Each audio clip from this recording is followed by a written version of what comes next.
The night was unusually still over the hills of Tivoli, and the moon hung low, pale and fragile, casting ghostly shadows over Hadrian's villa. Its sprawling terraces, artificial lakes, and hidden gardens seemed almost alive under the silver light, as if the villa itself were breathing, waiting. Every column, every mosaic, every carefully carved relief seemed to hum with secrets, whispers that had lingered for centuries.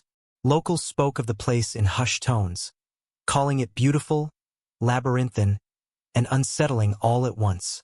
And yet, beneath its grandeur, there was talk of something more. A chamber hidden deep within the villa, a place that the emperor himself had concealed from all eyes. For centuries, historians dismissed these stories as fanciful myths. But legends die hard, and shadows of the past have a way of lingering where stone and mortar meet. It was said that only Hadrian, the emperor who reigned with both vision and obsession, knew the true extent of his villa's mysteries. He had built palaces before, but never anything like this. A sprawling masterpiece where architecture became language, where corridors twisted and looped in ways that seemed almost impossible, where the natural and the constructed merged into an endless riddle. Some scholars suggested he was trying to recreate a piece of Athens or a fragment of Alexandria within the Italian countryside. Others whispered darker theories. That the villa, magnificent as it was a tool for hiding knowledge, objects, or even truths that the world was not yet ready to see. And perhaps, some argued, Hadrian intended it to remain unreadable forever, a final puzzle only he could solve. The villa had grown over decades, a testament to the emperor's restless intellect and his fascination with the obscure. Pools reflected sculptures that seemed to watch silently, gardens sprawled in deliberate chaos, and subterranean passages threaded the villa like veins, carrying air, water, and whispers alike. By day, it was a palace of splendor, where diplomats, philosophers, and artists wandered its marble halls. By night, it transformed into something else entirely, a place where light faltered, where shadows lengthened unnaturally, where silence pressed close, thick and expectant. And in the very heart of this architectural marvel, hidden from all but the most trusted attendants, the chamber waited. No one knew its purpose or its contents. Some imagined that Hadrian had stored treasures there, not gold or silver, but scrolls and artifacts from his far-flung journeys across the empire. Perhaps it held knowledge that challenged the very foundations of Rome's power, or ideas that might have shaken the world had they been discovered too soon. Others whispered of more sinister possibilities. Forbidden rituals, secrets of the emperor's mind, or even evidence of crimes that could have ruined him had they come to light.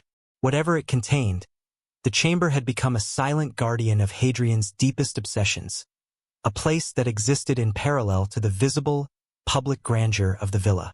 Visitors, even those who tread its halls during the day, often reported a strange sensation, as if the walls themselves were alive, as if the villa remembered every footstep, every whispered conversation, every fleeting glance. It was a living puzzle, a maze of beauty and fear intertwined. Certain corridors seemed to lead nowhere, yet sometimes at the edge of perception, one could glimpse openings where none should exist, small doors, half-covered arches, faint lines in the marble that suggested a hidden mechanism. Some dismissed these as tricks of the light or illusions born of imagination. But for those who studied the villa closely, there was a distinct sense that the entire complex had been designed with a purpose beyond mere aesthetics, a purpose known only to Hadrian and to the chamber itself. The emperor's fascination with secrecy was well documented. He was a man who loved art, philosophy, and history, yet he was also a man who trusted few and feared betrayal. Stories from his court speak of advisors disappearing suddenly, of correspondences that vanished without trace, of instructions delivered in code. It was not unreasonable to think that a man so meticulous, so consumed by both grandeur and paranoia, might have created a sanctuary, a room so hidden, so secure, that even the closest of his confidants could not reach it. And the villa, magnificent as it was above ground, seemed almost to anticipate this secret. Staircases ended abruptly, walls twisted unnaturally, and mirrors of water and light played across spaces that could easily conceal a door, a passage, a room. Legends say that those who dared to probe too deeply into the villa's mysteries at night were met with strange phenomena. Cold drafts where no door existed, sudden echoes of footsteps, fleeting shadows that disappeared when approached. These accounts, once considered superstition, now take on a different hue when viewed alongside architectural oddities, cryptic inscriptions, and the fragments of documents that hint at the emperor's obsession with concealment. The villa itself seemed to challenge anyone who sought to understand it. It was as if Hadrian had not only built walls of stone, but walls of thought, puzzles within puzzles, leaving clues for those he deemed worthy, or perhaps for no one at all. And so the chamber remained, untouchable, untold, unseen. Its very existence hung between myth and reality, a promise whispered in the corridors, waiting patiently through centuries. Every historian who has written about Hadrian, every archaeologist who has wandered the villa's labyrinthine paths, has felt the same tension. The undeniable sense that the emperor's greatest secret was not in the open, not in the scrolls or mosaics, but buried somewhere, just beyond the reach of human curiosity, quietly daring discovery. It is this tension that calls to us across time. The allure of a hidden room, a mystery untouched, a story that has waited for centuries to be told. And tonight, under the silver gaze of the moon, the villa seems to lean closer, as if to whisper, "What lies within is not merely stone and shadow, but the heart of the emperor himself. Will you dare to follow?" Hadrian was no ordinary emperor. From the moment he ascended to power, he was a man who walked the tightrope between brilliance and obsession, between vision and obsession, a ruler whose mind seemed to stretch further than the boundaries of the empire he governed. Unlike some of his predecessors, who sought to expand Rome's borders with relentless conquest, Hadrian turned inward, captivated not by armies or lands, but by ideas, art, and the architecture of human thought. He traveled extensively, from the rocky cliffs of Britannia to the sun-baked sands of Egypt, collecting not just knowledge and treasures, but experiences that shaped his worldview.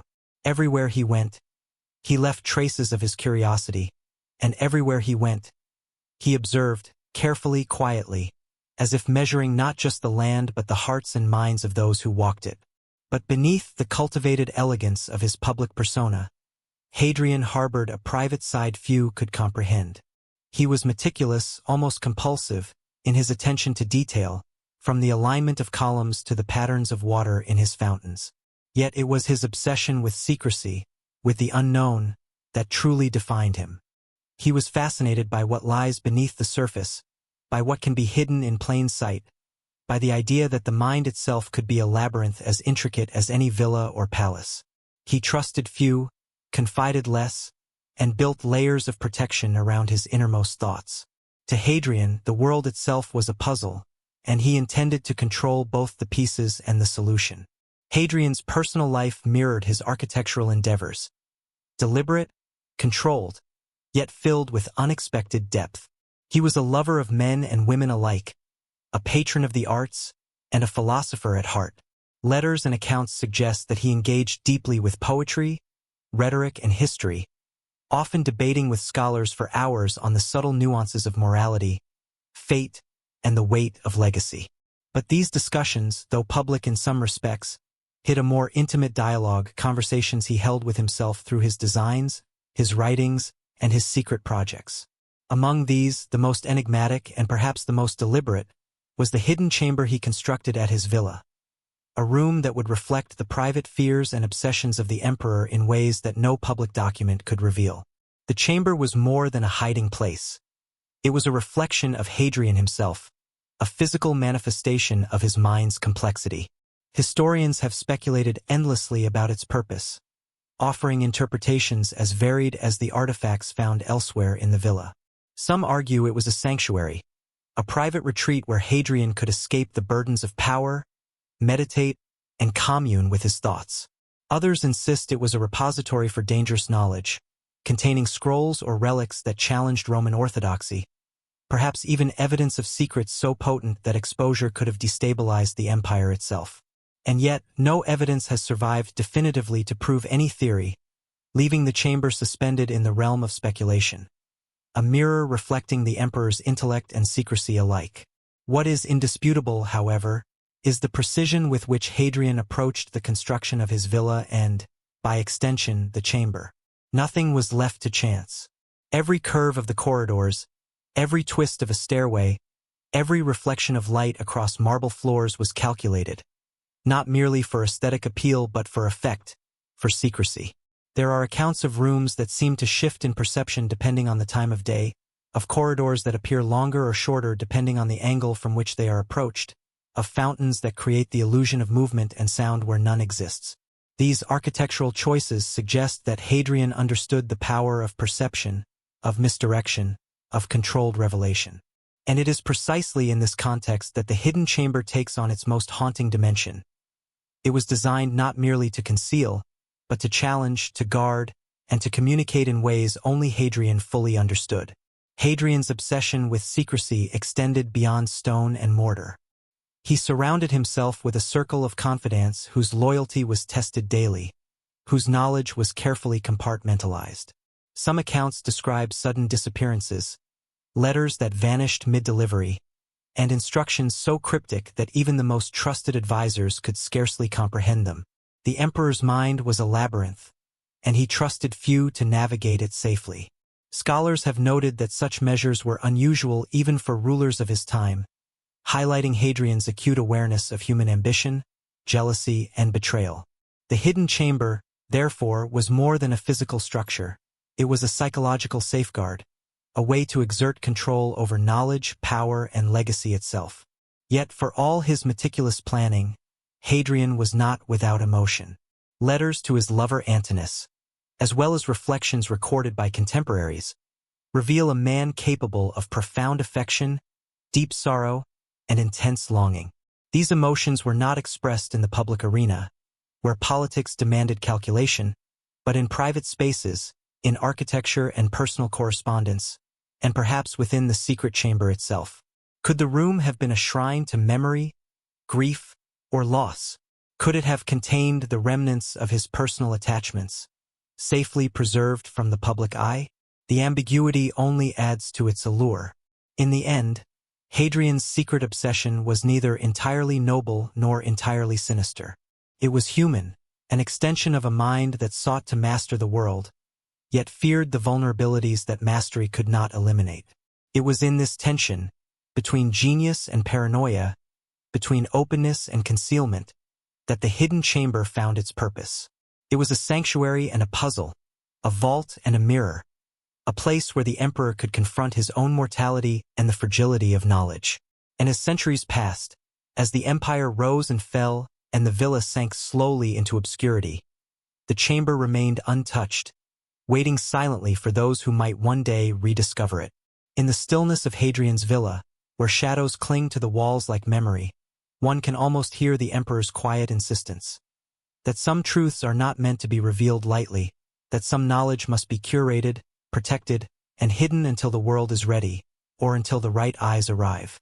The chamber, in its silence, beckons, it challenges, it dares, and it reminds us that Hadrian, more than any emperor before him, understood the power of secrecy, the weight of mystery, and the indelible mark one life can leave on the fabric of history. Hadrian's villa was more than a residence. It was a living testament to his vision, a sprawling labyrinth of marble, water, and stone that seemed to defy both time and logic. Stretching across hundreds of acres, the villa merged natural beauty with architectural ingenuity, creating a world where reality blurred with artifice. Terraces rose like cliffs above shimmering pools, while groves of olive and cypress whispered secrets when the wind passed through them. Sculptures adorned every corner, frozen in eternal poise, gazing silently at anyone who dared walk the paths. Waterways meandered like silver veins through the grounds, connecting fountains, baths, and artificial islands, reflecting light in patterns that shifted with the hour of day. And yet, for all its grandeur, there was a sense that the villa existed for more than comfort or display. It had been conceived as a puzzle, a coded message carved into stone, a place where the emperor could both live and hide. Walking through its corridors during the day was an exercise in wonder. The public spaces, adorned with mosaics of mythic creatures and geometric perfection, showcased Hadrian's tastes, intellect, and love for culture. He collected sculptures from across the empire, bringing together pieces from Greece, Egypt, and Asia Minor, each chosen not only for its beauty but for the story it could tell. The villa was a stage, and every element performed its role with precision. Columns framed the horizon, reflecting sunlight in ways that drew the eye to specific vistas.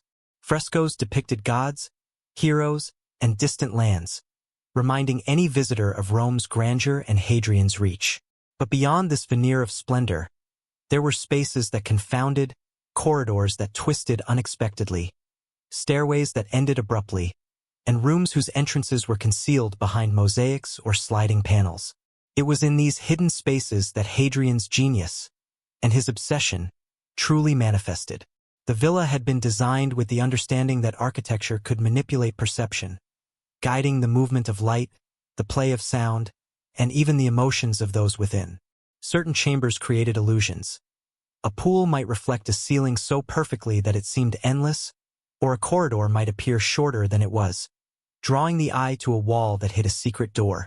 Mirrors of water and stone were deployed deliberately, forcing the mind to question what was real and what was designed to deceive. Hadrian's understanding of psychology, of human perception, rivaled that of any philosopher of his age. And nowhere was this more evident than in the portions of the villa that remained unseen, untouched by servants, unrecorded in official accounts, the places that hinted at a hidden chamber. The artificial islands were perhaps the most enigmatic aspect of the villa. They were accessible by bridges that seemed to float on water, with each structure carefully positioned to manipulate perspective. From certain angles, islands appeared closer or farther than they were, and statues placed strategically suggested movement where there was none. Some historians speculate that these islands were not merely decorative, but functional, hiding access points to subterranean passages or secret rooms. Perhaps it was here, amid the artfully constructed reflections and shifting perspectives, that Hadrian located the entrance to his chamber, a threshold designed to mislead, to conceal, and to protect the emperor's most intimate secrets. In addition to the visual complexity, the villa's auditory landscape was equally intricate. Water from fountains and pools created soft, flowing symphonies, masking the faintest footsteps or whispers in corridors. Certain rooms amplified or distorted sound, ensuring that conversations remained private, or that those who wandered too far off course could be disoriented. These sonic manipulations were as deliberate as the visual ones, a testament to Hadrian's meticulous attention to detail. The villa was alive in ways that went beyond the physical. It was a sensory experience, a world that could inspire awe, confusion, or fear depending on the intent of its master. The villa's labyrinthine quality also served practical purposes. Scholars believe that Hadrian intended to control not just the movement of visitors but the knowledge they could access. Certain areas were restricted to the emperor alone, or to a select few of his confidants. Maps and records from the era hint at hidden staircases, sealed corridors, and rooms accessible only via mechanisms now lost to time. Even the most trusted attendants may have glimpsed these spaces without truly understanding them.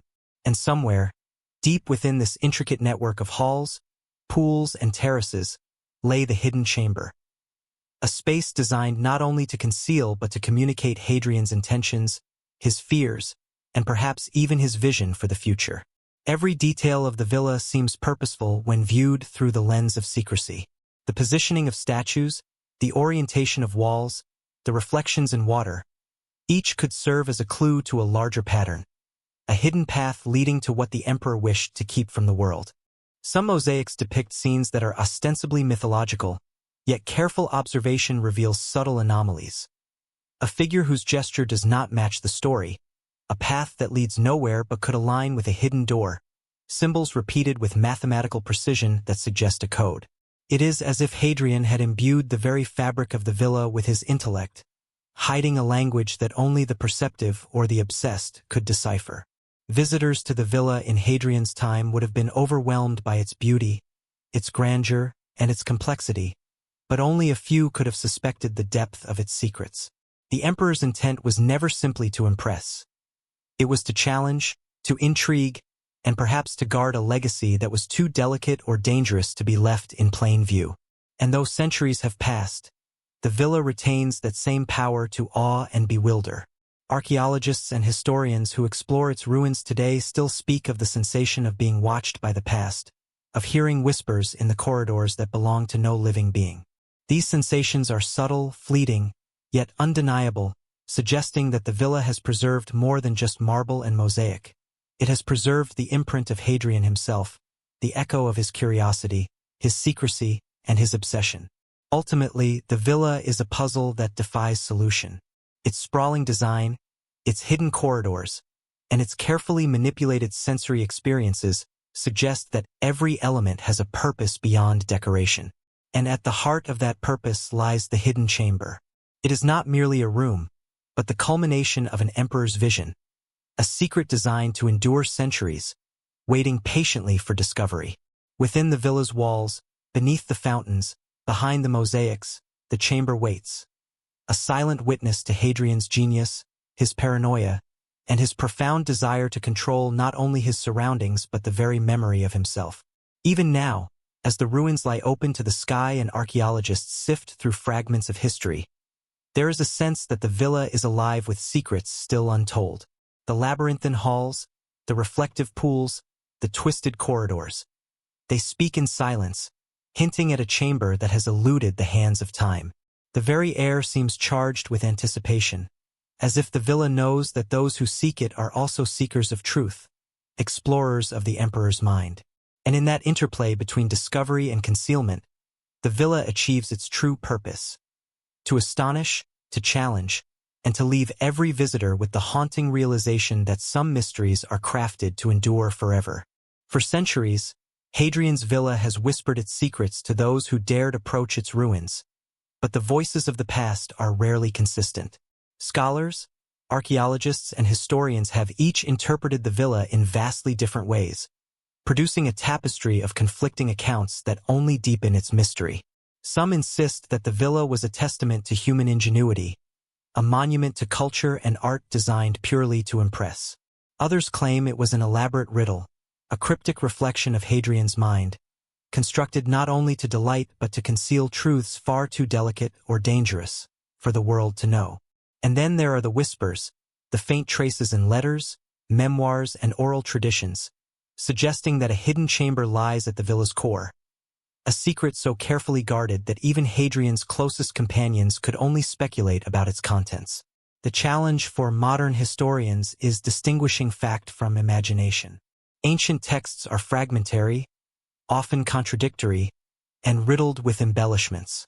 One account praises the emperor for his brilliance, describing gardens that mimic the heavens and halls fit for the gods themselves, while another hints at something darker, referencing rooms where the mind dares not linger and corridors sealed with fear and purpose. Archaeological findings add layers of intrigue but seldom provide definitive answers. Foundations shift, mosaics have crumbled, and frescoes are incomplete, leaving gaps that invite speculation. It is in these gaps that the villa becomes more than architecture. It becomes a mirror reflecting human curiosity, fear, and imagination. Some of the most tantalizing evidence lies in the inconsistencies themselves. Early visitors to the villa recorded details that later investigators could not verify. Doorways that vanished, pools that seemed to change location, or statues that appeared to have been moved or repositioned. Scholars argue over whether these accounts are exaggerations, errors in observation, or the result of Hadrian's deliberate manipulation. After all, the emperor was a man who understood perception, illusion, and misdirection. It is not unreasonable to think that he may have designed certain areas of the villa to confound, mislead, or even frighten, ensuring that only the most persistent and perceptive could uncover its secrets. Archaeological surveys in the modern era have only added to the enigma. Ground-penetrating radar reveals anomalies beneath the villa's foundations, spaces that appear hollow yet cannot be fully explained. Unfinished staircases and passages, once dismissed as architectural errors, are now studied as potential clues to hidden areas. Fragments of papyrus and inscriptions hint at rooms whose existence is otherwise undocumented, suggesting that Hadrian left a record of the villa's secrets in places where only a careful eye could discern them. But these discoveries raise more questions than answers. What was hidden within these spaces? Why were they concealed so carefully? And perhaps most chillingly, what did Hadrian fear would happen if the world ever discovered them? Oral traditions, passed down through generations, add another layer of mystique. Local lore speaks of guides who led wandering travelers through the villa only to disappear from sight, returning later with tales of hidden staircases and doors that led to nowhere or to everywhere. Some tell of rooms that seemed to pulse with a strange energy, of frescoes that appeared to shift under the observer's gaze. While these accounts are impossible to verify, they hint at an instinctive recognition of the villa's underlying design, a recognition that something in its architecture is deliberately coded, meant to challenge the perception of anyone who enters. There is also a human element to the historical accounts, the personal biases of those who wrote them. Ancient chroniclers were influenced by politics, religion, and social standing, and their portrayals of Hadrian often reflect these influences. Admirers saw a wise, cultured ruler. Critics imagined a secretive, paranoid tyrant. Both perspectives are reflected in the records of the villa, with some descriptions emphasizing openness, beauty, and grandeur, and others hinting at secrecy, concealment, and fear. By examining these contradictions, one begins to sense that the villa is more than stone and water. It is a reflection of Hadrian himself, complex, layered, and deliberately ambiguous. Yet even in the face of ambiguity, patterns emerge. Certain sections of the villa consistently draw attention from historians. Areas where mosaics repeat unusual symbols, corridors that abruptly change direction, pools positioned to create optical illusions.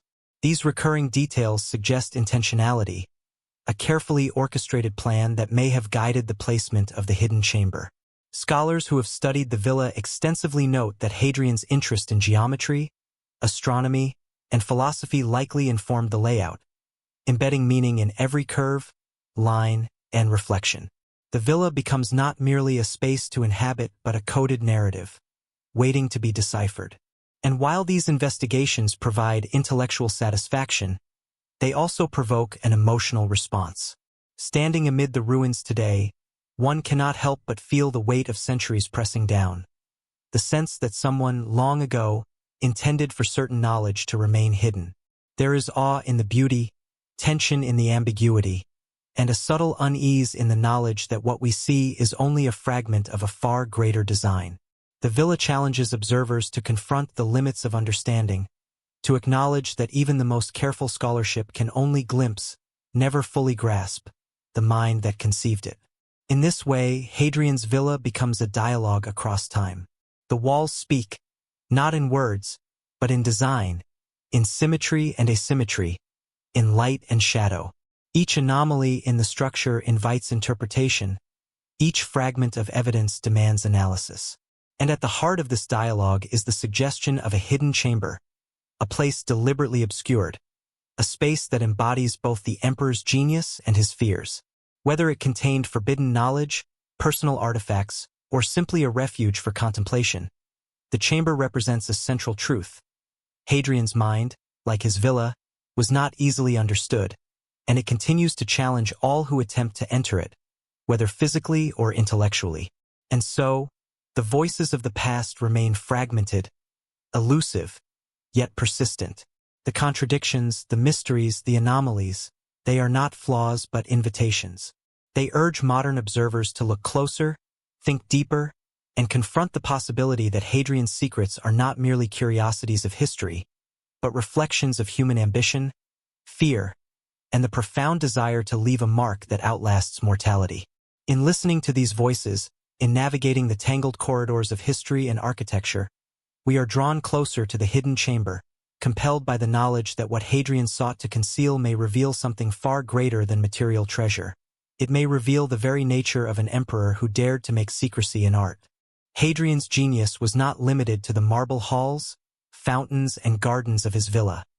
It extended into the very blueprints of his creation.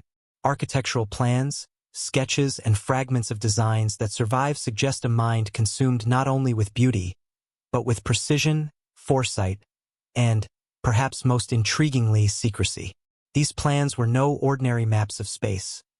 They were a language, a system of symbols and alignments that hinted at intentions far beyond mere construction. For Hadrian, every corridor, every staircase, every archway carried meaning. The villa itself became a canvas for intellectual exploration, a place where geometry, philosophy, and human perception intertwined. And woven within these patterns, scholars believe are clues pointing to the hidden chamber, a room whose existence is suggested not by legend alone, but by the very logic of the villa's design. The emperor's architectural language was subtle, almost imperceptible to the casual observer. Certain symbols recur across floor mosaics, staircases, and decorative motifs. Small, deliberate anomalies that appear insignificant until viewed as part of a larger pattern. Some mosaics depict constellations in unusual alignment, as if the villa itself were oriented to celestial bodies, while others contain geometric sequences that suggest codes or messages intended for those who could decipher them. To Hadrian, the villa was not merely a home. It was a multi-layered puzzle, a three-dimensional manuscript whose pages were stone and water, and whose narrative was written in light and shadow. Each element had a purpose, each space could conceal meaning, and every hidden detail was part of a larger design meant to challenge, to protect, and perhaps to inspire awe. Among the most intriguing elements are the alignments between corridors and chambers. Careful measurement reveals that certain doorways, when approached from specific angles, frame views of sculptures or water features in ways that seem intentional, almost theatrical. These perspectives are not random. They suggest that Hadrian understood the psychology of perception, that he anticipated how observers would move through his villa and what they would notice or fail to notice. Some historians argue that this meticulous orchestration was a form of early visual encryption, a way to hide information in plain sight. A statue might point subtly toward a wall that hides a passage. A pool might reflect a ceiling in such a way as to reveal a pattern otherwise invisible. To navigate the villa successfully, one needed more than sight. One needed intuition, patience, and a mind willing to see the invisible. The surviving fragments of Hadrian's plans also hint at mechanisms. Doors that could slide, panels that could shift, hidden stairways embedded within walls. These mechanical devices, crafted with the precision of both art and engineering, suggest that Hadrian anticipated attempts to discover his secrets. Nothing in the villa's design was haphazard. Every feature could serve a dual purpose, functioning as both ornament and guardian of information.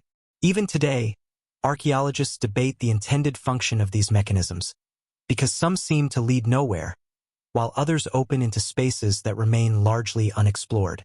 This duality, function and obfuscation, is central to understanding the emperor's intentions. Hadrian's use of symbols extends beyond geometry and mechanics. Certain motifs recur across his villa and in other constructions he commissioned across the empire. Patterns resembling keys, labyrinthine spirals, and stylized figures holding objects that have yet to be clearly identified.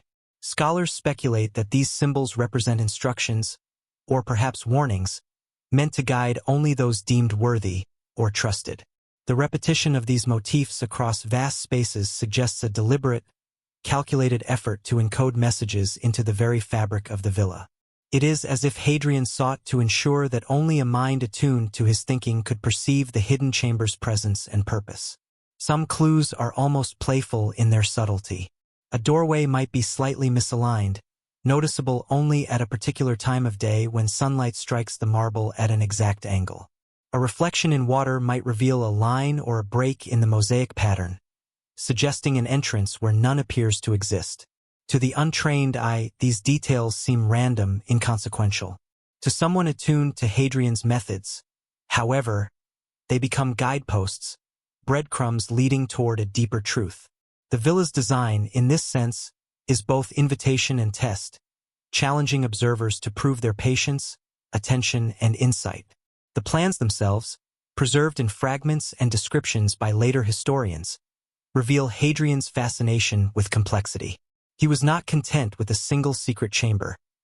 Evidence suggests multiple hidden spaces, interconnected in ways that scholars are only beginning to imagine. Some passages may have served as decoys, designed to mislead intruders, while others could have offered access to the inner sanctum where the most sensitive items were kept. Hadrian's intent appears to have been dual: to protect and to provoke curiosity. He created a labyrinth not only of stone but of thought, a place where physical exploration mirrors intellectual challenge. Yet even with these clues, the villa remains maddeningly elusive. The plans are incomplete, many symbols remain undeciphered, and the precise location of the chamber has yet to be confirmed. It is this ambiguity that sustains the villa's power over the imagination of historians, archaeologists, and enthusiasts alike. Each generation returns with new tools, new theories, and new hope of unraveling the emperor's mystery. Yet each leaves with questions as pressing as those they arrived with. The villa's architectural language, in its elegance and complexity, resists final interpretation.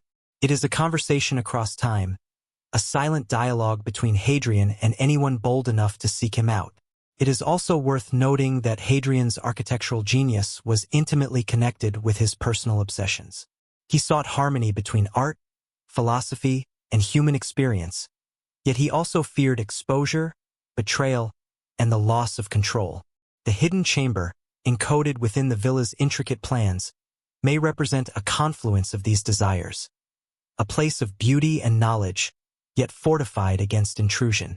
The very act of hiding something within such a grand space underscores the emperor's awareness of human ambition and the fragility of trust. Every step, every turn, every reflection may have been calculated to test loyalty, discretion, and insight. Ultimately, Hadrian's plans remind us that architecture can be more than functional. It can be a vessel for intellect, emotion, and secrecy. His villa was a living manuscript, a work of art that encoded the values, fears, and ambitions of a man who sought to outlast time itself.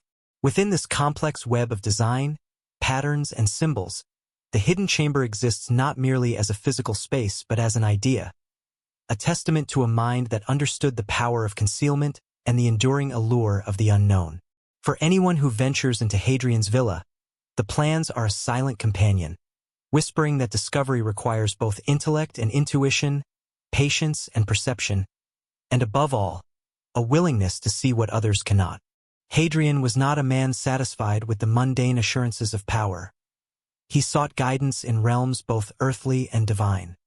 His fascination with prophecy, philosophy, and the occult was well known among his court and confidants. Throughout his travels, he is said to have consulted seers, oracles, and philosophers alike, probing for insights that went beyond the ordinary.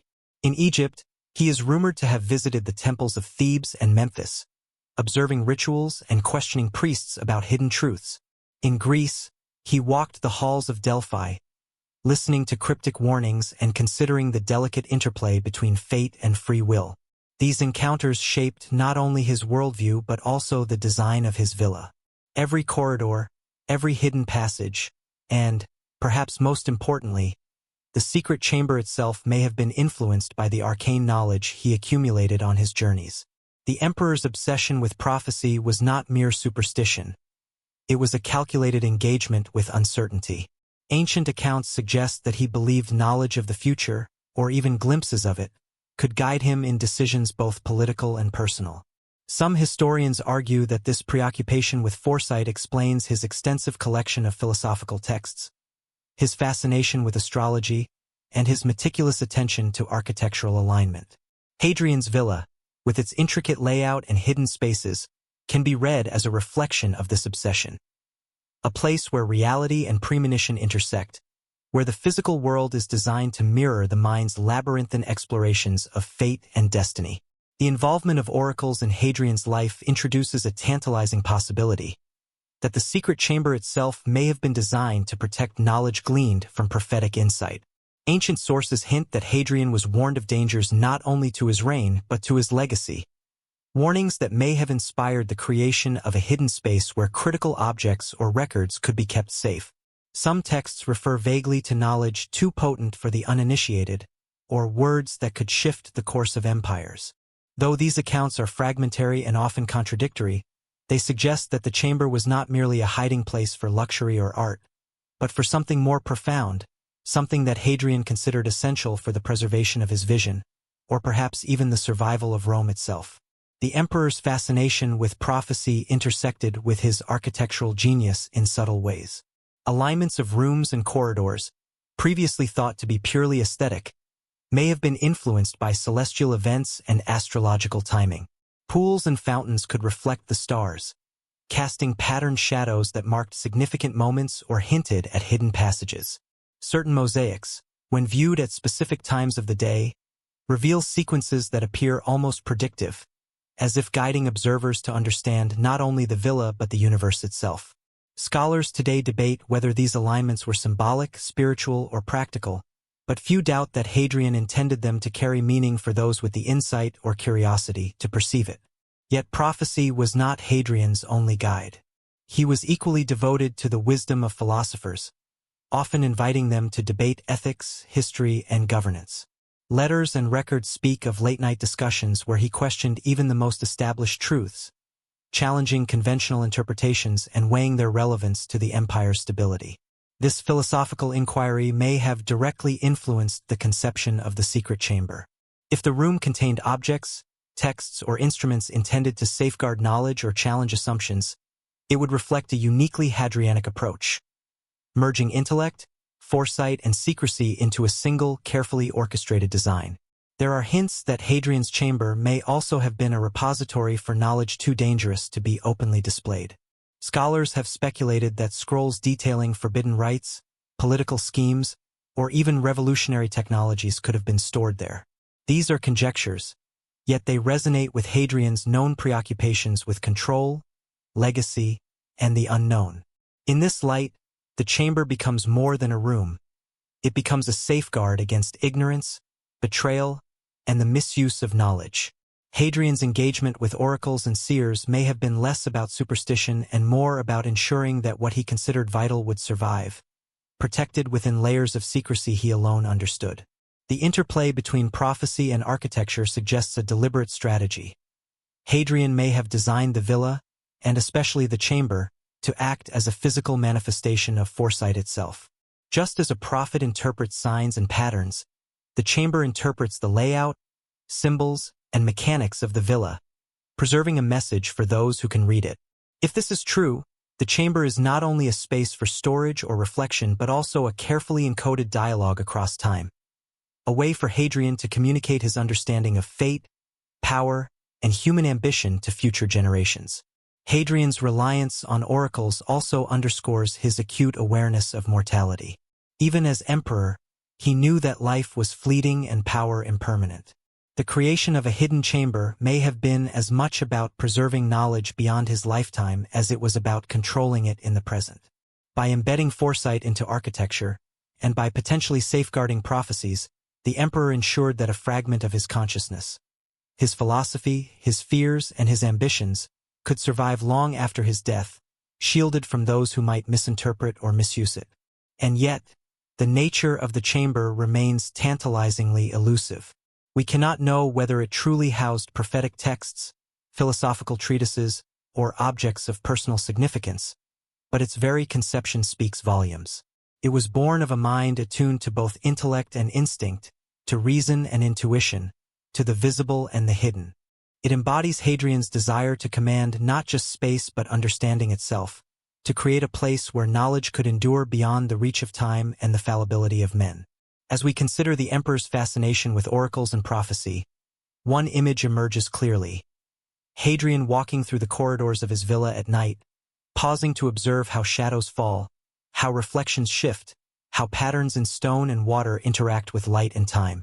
In these moments, he is both ruler and philosopher, architect and mystic, fully aware that the villa, and the secret chamber within it, will one day be explored not only by intruders but by those who seek to understand his mind. The villa becomes a mirror of the emperor's thought, a space where every hidden corner reflects his engagement with destiny, knowledge, and the unknowable. And so, Hadrian's preoccupation with prophecy, philosophy, and the occult cannot be dismissed as mere curiosity. It shaped the very bones of the villa, guided the design of hidden corridors, influenced the placement of pools and statues, and may have determined the contents and purpose of the chamber itself. What Hadrian sought to protect was not merely material, It was intellectual, spiritual, and perhaps even metaphysical. The hidden chamber, in this context, is the culmination of a lifetime of thought, travel, and reflection. A space where the emperor's vision and fears converge, preserved in stone and shadow for those who dare to uncover it. The villa itself was a reflection of Hadrian's mind, but the hands that brought his vision to life were no less remarkable. The architects, engineers, and artisans he employed were among the most skilled of their age, yet few could claim to have fully understood the scope of the emperor's designs.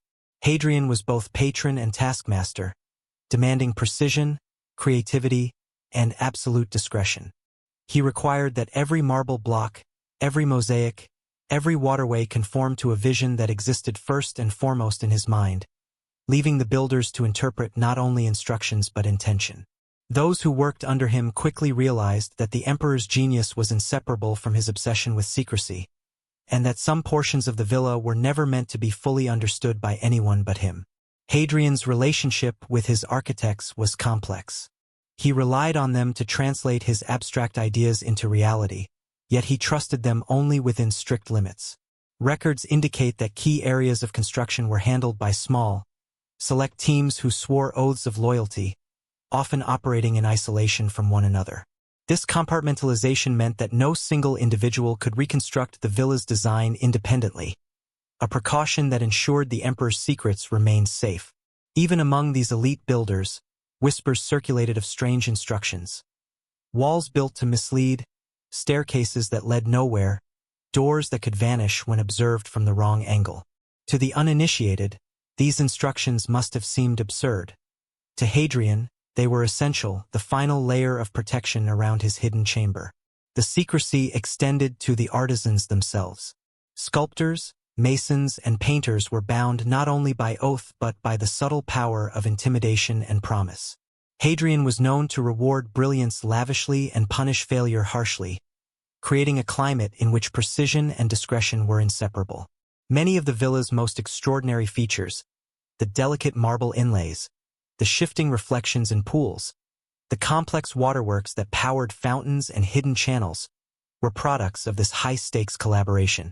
It is likely that some artisans understood that their work would serve purposes beyond the visible, contributing to a network of concealment that only the emperor could fully navigate. One of the most intriguing aspects of the villa's construction is the apparent intentional misdirection woven into its architecture. Some staircases appear to lead to dead ends, only to reveal hidden mechanisms when pressed against or rotated. Certain corridors shift perception, making distances appear shorter or longer than they are, while doorways can be camouflaged behind murals, mosaics, or columns. Modern archaeologists have identified at least a dozen locations where these deliberate illusions could hide secret rooms or passages, though confirming the presence of any hidden chamber remains impossible without a full excavation. Hadrian's insistence on these designs underscores his understanding of human curiosity and perception. He knew that those who sought the hidden chamber would be challenged not only physically, but intellectually, forced to question what they saw and what they assumed. Hadrian's collaboration with his engineers extended beyond the villa's interior. Water systems, aqueducts, and subterranean channels were designed to manipulate sound, light, and temperature, creating microenvironments that could disorient or guide visitors. Fountains and reflective pools were positioned not only for beauty, but to obscure entrances or highlight certain features at specific times of day. The alignment of stairways, corridors, and halls may also have incorporated celestial or seasonal patterns, tying the villa's architecture to the movements of the sun and stars. Such integration of science, art, and secrecy was unprecedented, suggesting that Hadrian's hidden chamber may have been conceived as part of a larger system, a puzzle, a sanctuary, and a vault all in one. Despite the extraordinary skill of his architects and artisans, Hadrian was famously hands-on, inspecting work personally and intervening whenever it diverged from his vision. He walked the villa frequently, noting subtle discrepancies, adjusting alignments, and demanding explanations for choices that even the most experienced builders considered minor. According to accounts, the emperor would spend hours observing the interplay of light and shadow, water and reflection, testing whether the villa achieved the precise effect he intended. It is within this context that the hidden chamber gains its importance. It was not merely a secret room, but the centerpiece of an elaborate design philosophy, a space whose concealment required both architectural genius and psychological insight. The secrecy surrounding the chamber inevitably gave rise to speculation and intrigue. Within the villa, rumors swirled among those who worked in proximity to its hidden passages. Some claimed to have glimpsed doors that disappeared when approached, others to have heard faint echoes emanating from walls that should have been solid. These whispers may have been deliberate, sown by Hadrian himself to test loyalty, instill caution, or simply amuse. For the emperor, the villa was more than a home. It was a theater of perception, where the stakes were subtle yet high, and the line between reality and illusion was intentionally blurred. Beyond the practical considerations of construction and security, Hadrian's architects also had to contend with the emperor's philosophical ambitions. He sought to create not only a dwelling but a reflection of his mind, a spatial embodiment of intellect, curiosity, and the eternal pursuit of knowledge. Every corridor could lead to revelation, every hidden niche could challenge assumptions, and every alignment could convey meaning. It is likely that the hidden chamber represented the ultimate culmination of these ambitions, a space where the emperor's intellect, foresight, and personal obsessions converged, shielded from those who might misuse, misunderstand, or fail to appreciate its significance. The villa's secrecy extended to those who documented it. Ancient writers, often relying on incomplete accounts or hearsay, struggled to capture the full complexity of Hadrian's creation. Their descriptions are tantalizingly detailed yet frustratingly vague. Mentions of labyrinthine halls, mysterious pools, and stairways that seem to vanish into thin air abound, but precise layouts or references to hidden chambers are absent. It is as if Hadrian deliberately left gaps in the historical record, ensuring that even after his death, curiosity would remain a necessary companion to understanding. The architects, in fulfilling his vision, were unwitting participants in this enduring enigma, constructing a villa whose secrets would outlast their own lifetimes. And so, the story of Hadrian's architects is inseparable from the story of the hidden chamber. They were not merely builders but conspirators in a grand design, entrusted with knowledge limited by layers of discretion and encoded in the very stone they laid. Their labor, skill, and creativity gave physical form to the emperor's obsession with concealment, perception, and intellect. Without them, the chamber, and perhaps Hadrian's ultimate vision, could never have existed. And it is precisely because of their craftsmanship, their obedience, and their partial understanding that the villa remains one of history's most enduring mysteries, a monument to human ingenuity and the compelling power of secrecy. The hidden chamber, then, is both a product and a reflection of collaboration. It is the nexus where Hadrian's mind, his philosophical inquiries, his fascination with prophecy, and the talents of his architects converge. Every misaligned corridor, every camouflaged door, every reflective pool is a testament to a deliberate design, created not only to conceal but to challenge. It reminds us that genius often demands complicity, that secrets are rarely the product of a single mind, and that the human desire to hide, protect, and preserve can give rise to structures of astonishing complexity and enduring intrigue. The hidden passageways of Hadrian's villa are as enigmatic as the emperor himself. Long corridors twist unpredictably, staircases climb and descend in disorienting patterns, and doors appear to vanish depending on the angle of approach. For those who wander the villa without guidance, the experience is both mesmerizing and unnerving, as if the architecture itself is alive, responding to the observer's curiosity or hesitation. Scholars have long debated whether these passageways were designed primarily for practical purposes, such as servant movement and private access, or whether they were deliberate instruments of concealment, meant to mislead, test, or protect. Evidence strongly suggests the latter, and it is here, within these labyrinthine arteries, that the first tangible hints of the secret chamber emerge. Some corridors, once thought to be ordinary service routes, reveal subtler complexities upon close inspection. Slight depressions in the floor, irregularities in the masonry, or unexpected echoes in the walls suggest intentional anomalies. A seemingly ordinary door may conceal a sliding panel, leading to a staircase embedded within the wall, accessible only to those who know its mechanism. Pools and fountains placed nearby create reflections that can either reveal or obscure entrances, depending on the observer's perspective. It is an architecture designed to manipulate perception, creating uncertainty and awe in equal measure. Every step in these passageways feels calculated, as if Hadrian anticipated not only movement but thought, testing whether visitors would notice anomalies or dismiss them as inconsequential. The villa's subterranean network is particularly intriguing. Beneath the visible layers of halls and gardens lies a hidden skeleton of tunnels and chambers, some of which remain unexplored to this day.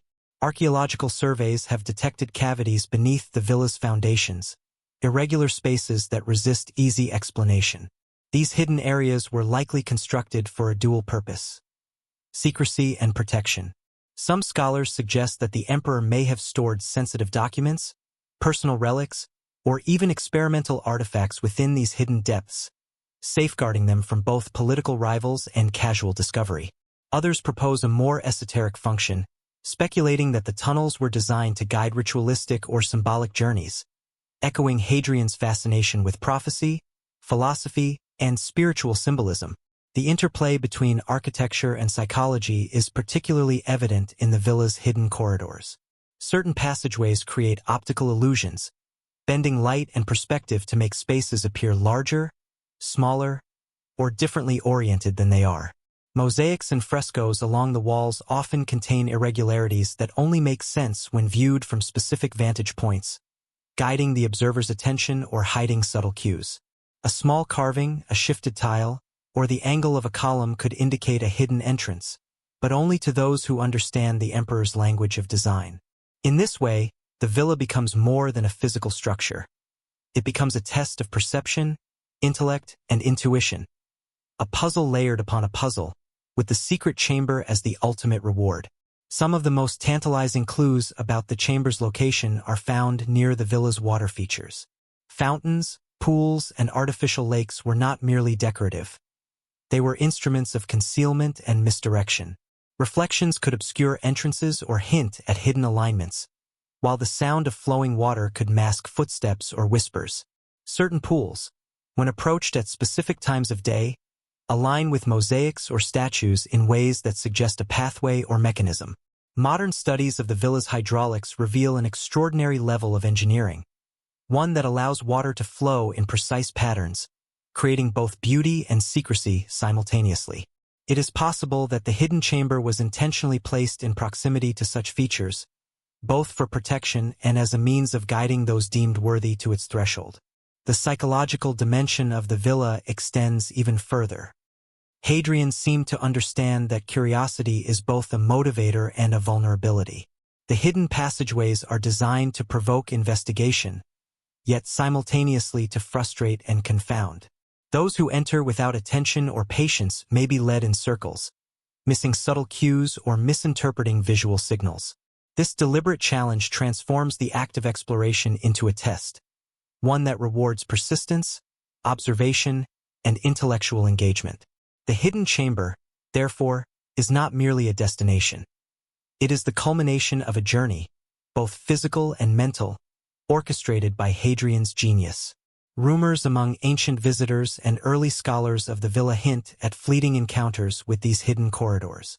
Servants and guides occasionally describe doors that disappeared when approached, staircases that seemed to move, and echoes that carried voices from unseen chambers. While these accounts may contain exaggerations, they reflect a consistent recognition that Hadrian's villa contains layers of concealment beyond conventional architecture. The hidden passageways are not accidental. They are deliberate, crafted to maintain control over knowledge, access, and perception.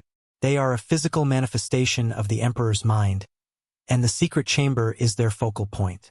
The villa's layout also suggests a temporal element in accessing these passageways. Certain alignments become apparent only under specific lighting conditions, or when observed during particular times of day or seasons.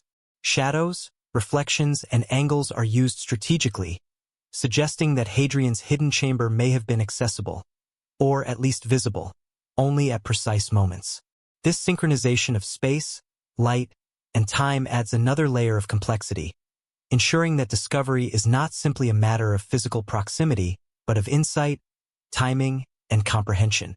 It is a design philosophy that fuses engineering, art, and mysticism, reflecting the emperor's wide-ranging intellect and obsessive attention to detail. In addition to physical concealment, Hadrian seems to have embedded symbolic markers along these passageways. Carvings, mosaics, and inscriptions may serve as a code or guide, intelligible only to those trained to interpret the emperor's visual language. Some symbols appear to reference myths, constellations, or philosophical concepts, creating a layered narrative that overlays the villa's physical architecture. Following these markers requires not just observation but understanding, linking intellectual curiosity to the act of exploration. The hidden chamber, in this sense, is both literal and metaphorical. A space that rewards insight, patience, and a willingness to see beyond the obvious. The mystery of these passageways continues to captivate modern scholars and explorers. Even with advanced technology, ground-penetrating radar, 3D mapping, and archaeological modeling, the full extent of Hadrian's hidden corridors remains elusive. Some spaces may have collapsed over centuries, while others remain sealed behind rubble, their secrets waiting silently. Each discovery raises more questions than it answers. Were these corridors purely functional, or are they part of a deliberate network of concealment? How do they relate to the hidden chamber? And most intriguingly, what might Hadrian have intended for those who eventually found it? Ultimately, the hidden passageways are the veins of Hadrian's villa, channels through which the emperor's intellect, obsession, and secrets flow. They embody his understanding of human perception, his love of puzzles, and his need for control. The secret chamber, concealed at the end of one or more of these labyrinthine routes, is the culmination of this intricate design, a space that reflects Hadrian's mind, his fears, and his ambition. It is a reminder that genius and secrecy often walk hand in hand, and that the most enduring mysteries are those crafted with both artistry and intention. The first hints of Hadrian's secret chamber emerge not from the grand halls or polished mosaics, but from the subtle traces left behind by those who once walked the villa's corridors.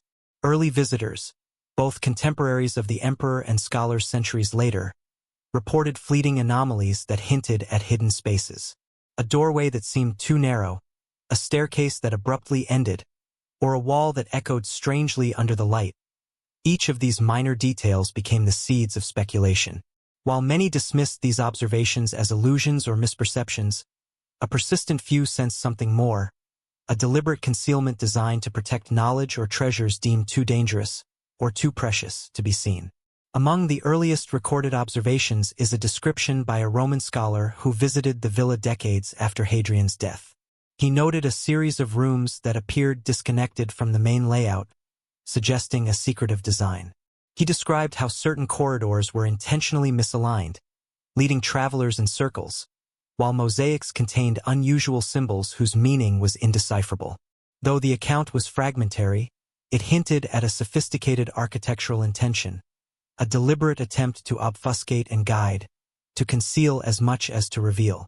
This scholar's brief mention of a room hidden from common view became the foundation for centuries of intrigue, setting the stage for a quest that continues to this day. Other early accounts are more anecdotal but equally compelling. Servants, guides, and workers who moved through the villa recorded instances of doors that vanished when approached, staircases that seemed to shift position, and echoes from walls that appeared solid. These stories were often passed orally, gaining embellishments over time, but a consistent pattern emerges. Hadrian's villa was not only a residence. It was a stage for secrets, designed to both awe and confuse. Scholars today suggest that these whispered accounts, while difficult to verify, may contain kernels of truth, pointing to hidden mechanisms, concealed chambers, and passages deliberately obscured to protect their contents. Archaeological evidence supports the possibility of a hidden chamber. Surveys using ground-penetrating radar and other modern techniques have revealed cavities and anomalies beneath the villa's foundations that defy simple explanation. Some appear to be unfinished or partially collapsed rooms, while others are deliberately partitioned from the main structures, suggesting a level of planning that goes beyond convenience. These subterranean spaces may have served multiple purposes: storage, security, or ritual, but their precise function remains elusive. The presence of these anomalies reinforces the notion that Hadrian's villa was not merely a display of wealth and taste, but a carefully orchestrated labyrinth designed to protect something of profound importance. The earliest tangible artifacts connected to the chamber are tantalizing in their ambiguity. Fragments of papyrus, partially legible inscriptions, and scattered tools hint at the existence of work carried out in secret, perhaps related to the construction or safeguarding of the hidden room. Some fragments suggest that Hadrian's intentions extended beyond physical concealment. They may represent philosophical or mystical writings intended to be preserved for a select few, hidden from the public eye.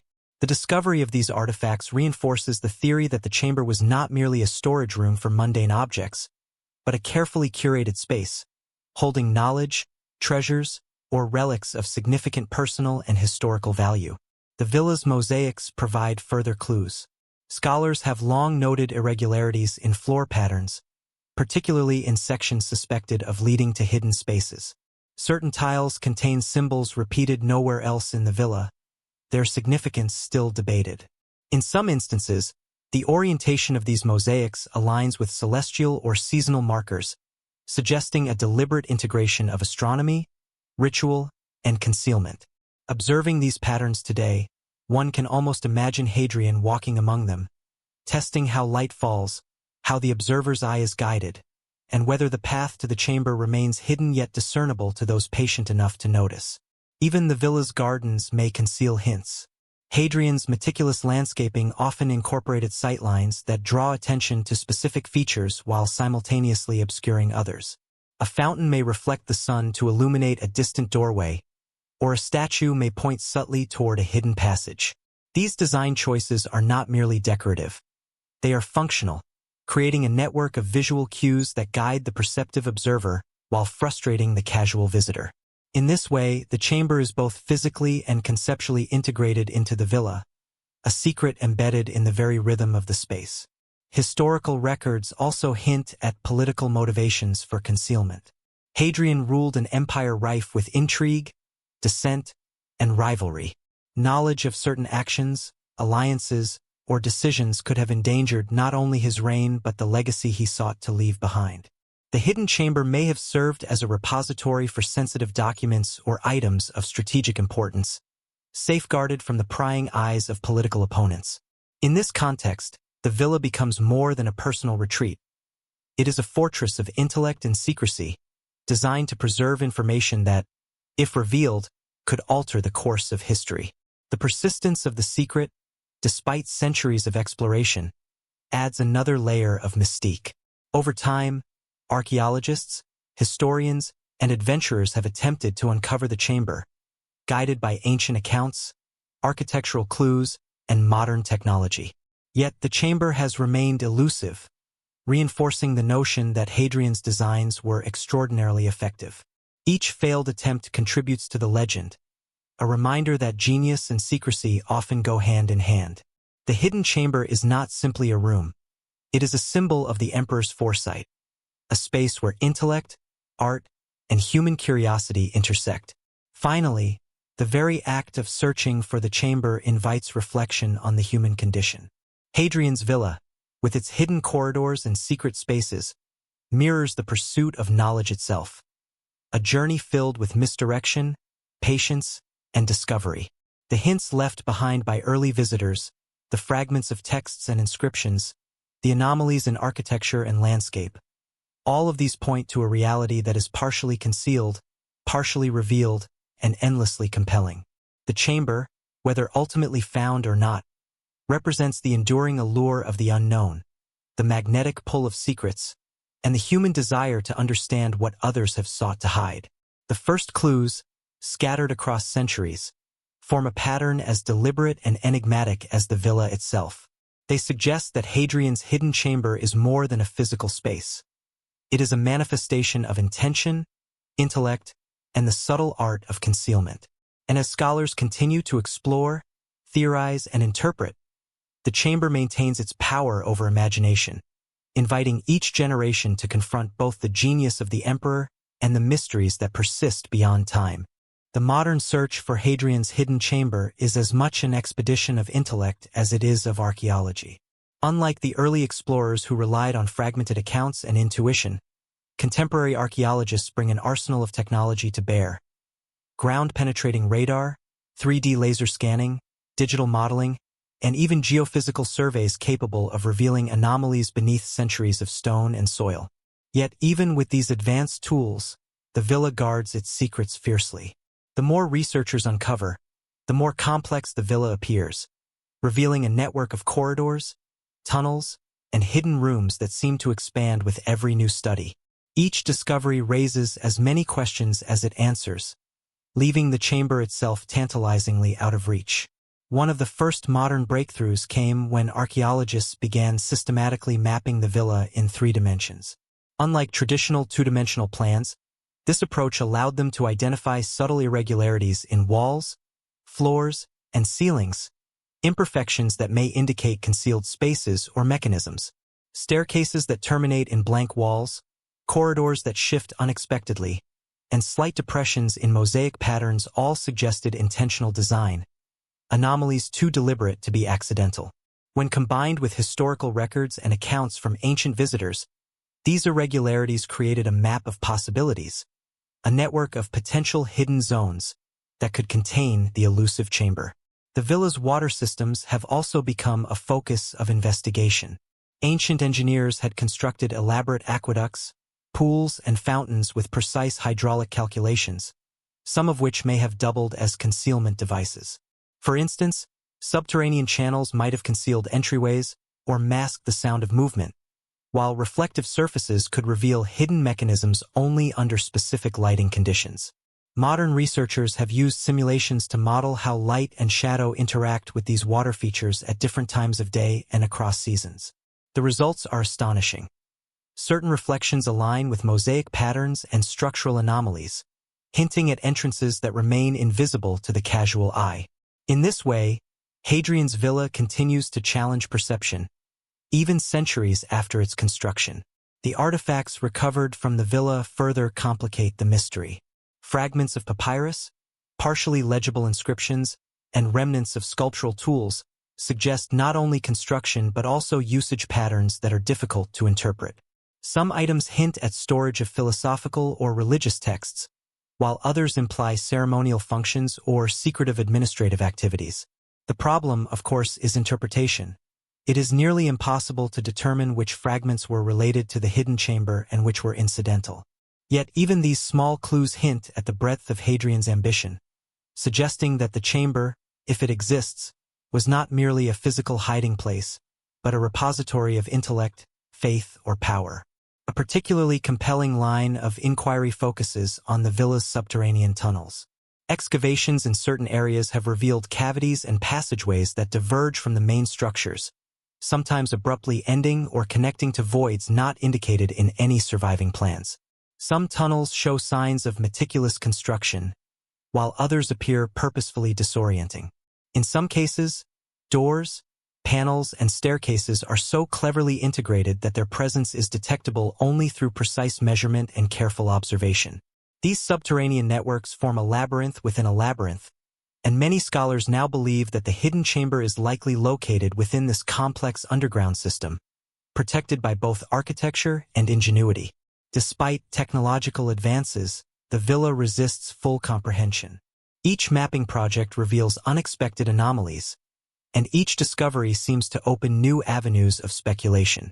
Researchers have proposed theories ranging from secret libraries to ceremonial sanctuaries, from treasure repositories to philosophical retreats. Some suggest that the chamber may contain documents or artifacts that, if found, could shed light on Hadrian's personal life, his philosophical pursuits, or even political strategies. Others speculate that the chamber may have been intended for more symbolic purposes, a private sanctuary reflecting Hadrian's intellectual and spiritual journey. The ambiguity itself, however, is central to the villa's enduring fascination. Historical accounts continue to provide tantalizing clues. Ancient texts occasionally hint at restricted areas within the villa or rooms beyond reach, though descriptions are always cryptic.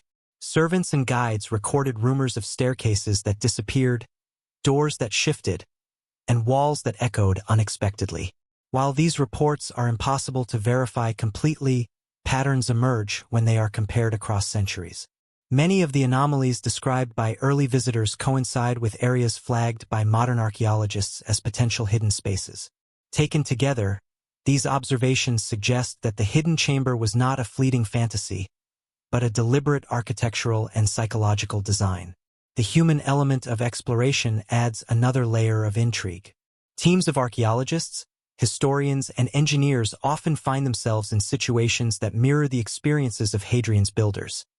Frustration, exhilaration, and the thrill of uncovering subtle details that may point towards something extraordinary. When a hidden staircase is discovered behind a wall, or a mosaic aligns perfectly with an architectural anomaly, the excitement is palpable. Yet these moments are fleeting, often yielding more questions than answers. The search for the chamber is as much a test of patience and insight as it is of technical skill, a modern reflection of the challenges imposed by Hadrian centuries earlier. The villa also presents philosophical challenges. Modern researchers must consider not only what the chamber might contain, but why it was hidden in the first place. Was it a vault for knowledge and treasures, a space for private meditation, or a repository of secrets meant to survive the fall of empires? These questions are compounded by Hadrian's evident fascination with prophecy, philosophy, and human perception. The chamber may represent a confluence of all these elements, a physical embodiment of intellect, faith, and foresight. A space where the emperor's mind, concerns, and obsessions converge. And yet, for all the technology and scholarship, the villa retains its aura of mystery. Every excavation, survey, and experiment reinforces the notion that Hadrian's design is layered, complex, and deliberately confounding. Each new discovery invites reinterpretation, suggesting that the chamber is more than a single room. It is a symbol, a culmination of architectural brilliance, intellectual curiosity, and the human desire to conceal and protect.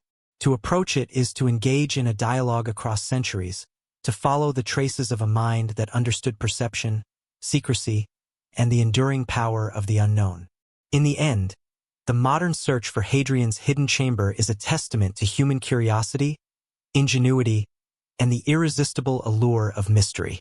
Technology may reveal walls, corridors, and tunnels, but it cannot yet reveal intent, meaning, or the precise contents of the concealed room. Scholars continue to debate, explore, and speculate, but the chamber remains just beyond reach, a shadow of genius waiting to be fully comprehended. It is both a challenge and a reward, a place where the past, present, and imagination intersect, and where Hadrian's extraordinary intellect continues to speak to those willing to listen. Beyond the visible ranks of soldiers and the grandeur of dragon-adorned banners, the empire relied on a covert network of spies and operatives whose work remained hidden even from many within the military. These agents operated in the shadows, moving silently through cities, provinces, and remote lands, observing, manipulating, and reporting with unwavering precision. They were the unseen hand of the emperor, ensuring that loyalty was maintained, conspiracies were intercepted, and secrets, whether of alchemy, trade, or ritual, remained impenetrable. Their missions were not merely about intelligence. They were about survival, control, and the preservation of a civilization that depended as much on secrecy as on strength. The operatives were trained in a combination of stealth, combat, and the reading of human behavior. They could blend seamlessly into a marketplace crowd, a remote village, or a royal court, often going unnoticed for months at a time. Many were skilled in codes, symbols, and disguised communications, ensuring that messages could be sent without risk of interception. Some were alchemists themselves, capable of creating substances that aided in observation, concealment, or even incapacitation. Their tools were as much psychological as physical, as they manipulated perception, instilled doubt, and orchestrated events to maintain the emperor's omnipotence. One particularly enigmatic account describes an operative who infiltrated a faction plotting rebellion in the empire's western provinces. Using a combination of coded messages, disguised letters, and careful observation, the agent dismantled the conspiracy without a single battle, turning the rebels against one another and reporting the outcome directly to the emperor. Such precision exemplifies the delicate balance between control and invisibility. The empire's power often rested not on force but on the ability to act without being seen, to intervene with subtlety and efficiency that left observers bewildered. These covert operations were closely integrated with the empire's military and intelligence networks. Military forces provided protection and rapid response if a mission failed or escalated, while councils ensured that critical decisions were informed by accurate intelligence. Spies often collaborated with couriers, merchants, and alchemists, creating a system in which information flowed seamlessly, yet invisibly. This interplay between visible and hidden power was central to the empire's resilience, allowing it to suppress threats before they became crises and maintain the illusion of omniscience and invincibility. Coded communication played a crucial role in these operations. Messages were fragmented, hidden within mundane correspondence, and sometimes encrypted with symbols representing dragons, celestial patterns, or alchemical formulas. Only those trained in these systems could interpret them, and even a minor error could have catastrophic consequences. This system of secrecy reinforced loyalty, encouraged ingenuity, and created a sense of awe for those who understood it. Every message, every sign, and every observation was a calculated component in a vast, intricate design, a testament to the empire's mastery of information and control. Yet the human element remained a source of both strength and vulnerability. Operatives lived under constant pressure, navigating a world in which trust was scarce. Danger was omnipresent, and discovery could mean death. They faced moral dilemmas, the psychological toll of isolation, and the weight of decisions that affected entire provinces. Oral histories recount agents vanishing mysteriously, leaving behind cryptic notes or hints of betrayal, their fates unknown but their work leaving lasting effects. These disappearances contributed to the empire's mystique, reinforcing the sense that its power operated on both tangible and almost supernatural levels. The covert missions were not only defensive but also proactive. Spies gathered intelligence on foreign powers, monitored environmental threats, and even ensured the secrecy of alchemical and dragon-related experiments.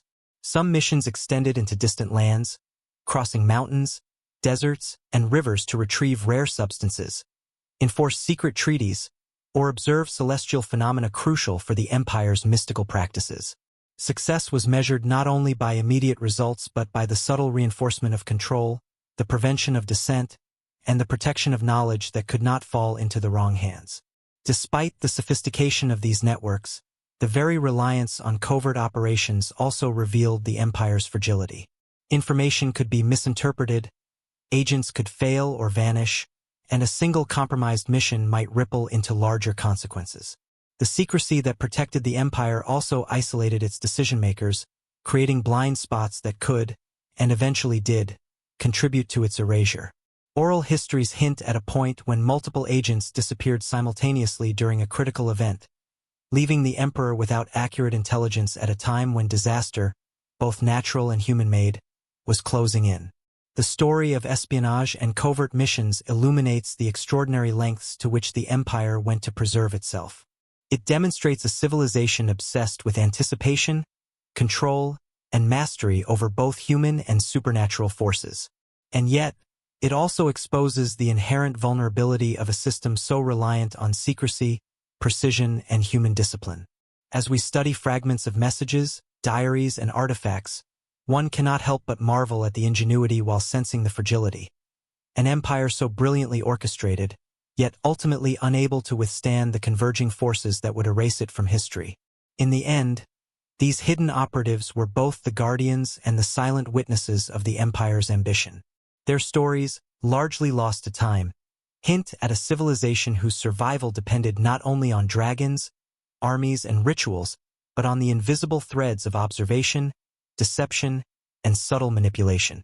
Through their unseen work, the empire achieved heights of control and secrecy that remain almost unimaginable, leaving behind a legacy of mystery, strategy, and the haunting question: can even the most meticulous human design survive the unpredictable convergence of ambition, betrayal, and fate? The villa's artifacts and inscriptions offer a tantalizing window into Hadrian's mind, hinting at secrets that may lie within the hidden chamber. Among the scattered relics, fragments of marble, stone carvings, and broken pottery suggest intentional placement, often in locations that seem peripheral but may conceal clues.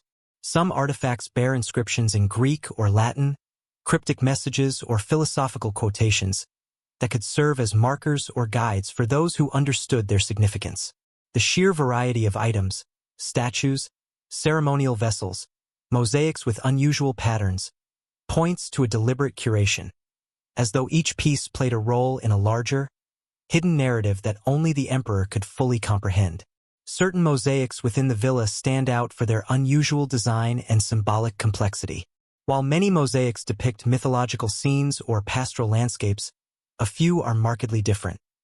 Geometric patterns that shift subtly depending on the viewer's perspective, or sequences that form repeating cycles suggestive of codes or calendrical systems. Scholars have long debated whether these designs were aesthetic experiments, exercises in perception, or intentional markers pointing toward concealed spaces.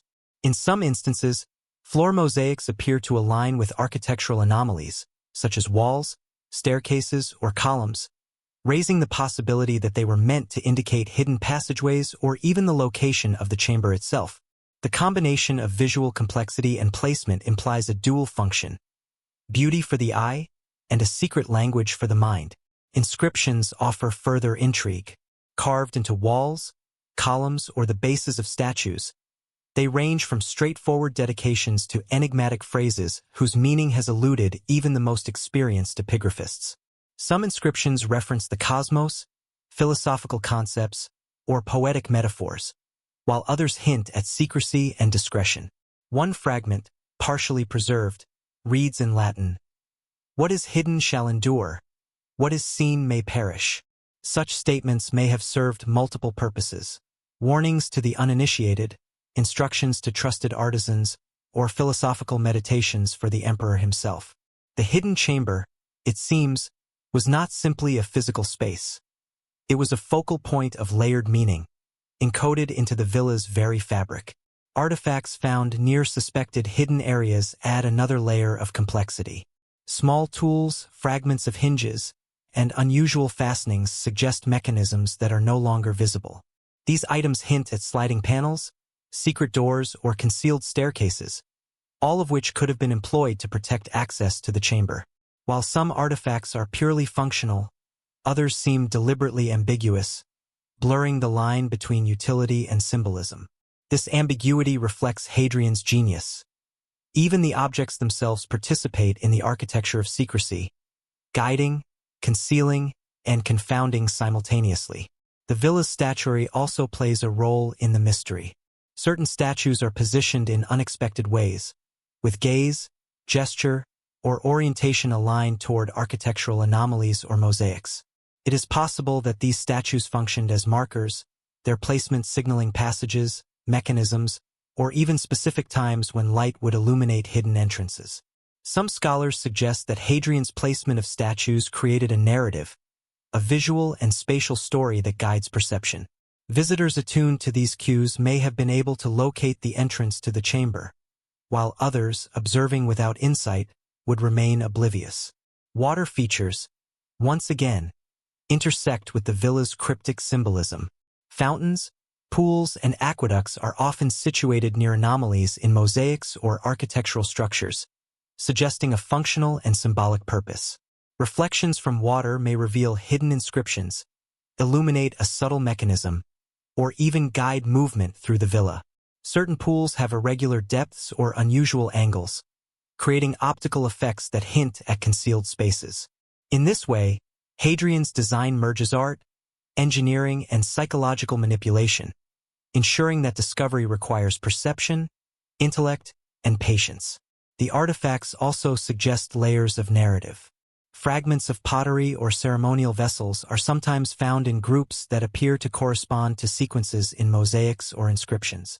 Some may have been deliberately broken or positioned to obscure their original function, adding another dimension of challenge for anyone seeking the chamber. These arrangements hint at a deliberate orchestration, as if Hadrian sought to embed instructions and misdirections simultaneously, ensuring that access to the chamber would demand more than curiosity. It would require interpretation, observation, and understanding of his intent. Scholars have also noted possible ritualistic significance in certain artifacts. Small objects, once thought decorative or incidental, may have had ceremonial roles, perhaps associated with private observances, meditation, or philosophical practice. The combination of ritual, philosophy, and secrecy reinforces the notion that the hidden chamber was not merely a storage space but a multidimensional environment, part sanctuary, part intellectual repository, part strategic retreat. Its contents may have been curated with precision, intended to reflect Hadrian's complex worldview, and accessible only to those deemed worthy or insightful enough to perceive its design. The interplay between artifacts, inscriptions, and architecture forms a compelling argument for intentional concealment. Patterns in placement, alignment with structural anomalies, and symbolic cues all converge toward specific areas of the villa, suggesting that the hidden chamber may be located where multiple lines of evidence intersect. While certainty remains elusive, this convergence of physical, symbolic, and philosophical markers indicates that Hadrian's design was not random, but carefully orchestrated, with each object serving multiple purposes simultaneously. Even today, the artifacts provoke curiosity and speculation. Researchers continue to analyze fragments of inscriptions, broken vessels, and misplaced tools, seeking correlations that may guide them toward the chamber. Each artifact is a potential piece of a larger puzzle, a signpost in a labyrinthine design that challenges perception and intellect. The villa, through its artifacts, continues to communicate across centuries, inviting interpretation, reflection, and discovery. Ultimately, the villa's artifacts reveal the depth of Hadrian's vision. They are not merely decorative or functional. They are part of a hidden narrative, a code, and a reflection of the emperor's intellect and preoccupations. The hidden chamber, though elusive, is at the center of this intricate network, its presence inferred through the careful orchestration of physical objects, inscriptions, and symbolic markers. To study these artifacts is to engage in a dialogue with Hadrian himself, tracing the contours of his mind, his secrecy, and the intellectual and emotional stakes that defined his life. The artifacts and inscriptions collectively suggest that Hadrian's hidden chamber is more than a room. It is a synthesis of architecture, symbolism, and human ingenuity. Each mosaic, statue, and inscribed fragment contributes to a web of meaning that points toward secrecy, intellect, and the pursuit of knowledge. In this context, the chamber is not merely a physical space to be located and opened. It is an enduring puzzle, a testament to the emperor's genius, and a symbol of the enduring allure of mystery. Hadrian's gardens are among the villa's most enchanting and enigmatic features, and they may hold some of the clearest clues to the hidden chamber's location. At first glance, the gardens appear as a showcase of wealth and aesthetic mastery. Carefully sculpted hedges, vibrant floral arrangements, and tranquil pools that reflect the sky. Yet beneath this serene exterior lies a more deliberate, almost cryptic design. Paths twist and turn unpredictably, hedges block sightlines, and statues are placed with precise but puzzling orientation. Every element of the gardens seems to have a dual purpose: beauty for casual observers, and subtle guidance for those who know how to read the landscape. Certain walkways in the villa's gardens appear to be carefully aligned with structural anomalies or architectural markers within the villa itself. Scholars have noted that a straight path might terminate at a fountain or a statue positioned in such a way that it points toward a particular section of a wall or an irregularity in the ground. Others observe that certain alignments coincide with mosaics or inscriptions, suggesting that movement through the gardens was intended to be a journey of perception as much as a stroll for leisure. Hadrian, known for his love of both art and philosophy, seems to have orchestrated a narrative in which the gardens guide visitors subtly, preparing them, perhaps unknowingly, for the discovery of the hidden chamber. Water, once again, plays a central role in this carefully choreographed experience. Reflective pools capture the sky in ways that reveal hidden patterns or create optical illusions, manipulating perception to suggest the presence or absence of doors, pathways, or mechanisms. Fountains are often placed so that sunlight striking the water at a certain hour illuminates mosaics or carvings previously obscured in shadow. It is conceivable that Hadrian designed these water features to act as signaling devices, marking the way to secret spaces while maintaining their concealment from casual observers. The interplay of reflection, light, and shadow transforms the gardens into a living puzzle, a sensory experience that is both beautiful and intellectually challenging. Statues within the gardens appear deliberately oriented toward anomalies or hidden markers. In some cases, a statue's gaze or gesture aligns with an architectural irregularity, a mosaic, or a distant pool. This deliberate positioning transforms the garden into a symbolic map, guiding the perceptive visitor toward areas of interest. Scholars have suggested that these statues function as more than decoration. They are part of a coded system, one that rewards careful observation and intellectual engagement. In essence, the gardens become a narrative device, a story written in stone, water, and greenery, leading toward the hidden chamber. The villa's gardens also contain elements suggestive of ritual or contemplation. Enclosed courtyards, secluded nooks, and small altars or pedestals may have served as spaces for meditation, philosophical reflection, or private ceremonies. These areas, often adjacent to potential hidden access points, hint at a connection between the chamber and Hadrian's intellectual or spiritual pursuits. Some scholars propose that the chamber itself may have been part of a broader contemplative or ceremonial network, with the gardens functioning as both a preparatory space and a conduit to the secretive inner sanctum. Seasonal variation appears to have been an integral part of the garden's design. Certain pathways, fountains, and reflective surfaces interact differently depending on the time of year, the position of the sun, or even the phases of the moon. It is plausible that the hidden chamber was designed to be revealed, or at least hinted at, only during specific celestial alignments. This temporal element reinforces the notion that Hadrian's villa was not static. It was a dynamic environment, one that combined architecture, landscape, and astronomical knowledge to create experiences that were at once practical, aesthetic, and enigmatic. Some scholars have turned to the ancient practice of sacred geometry for insight into the garden's design.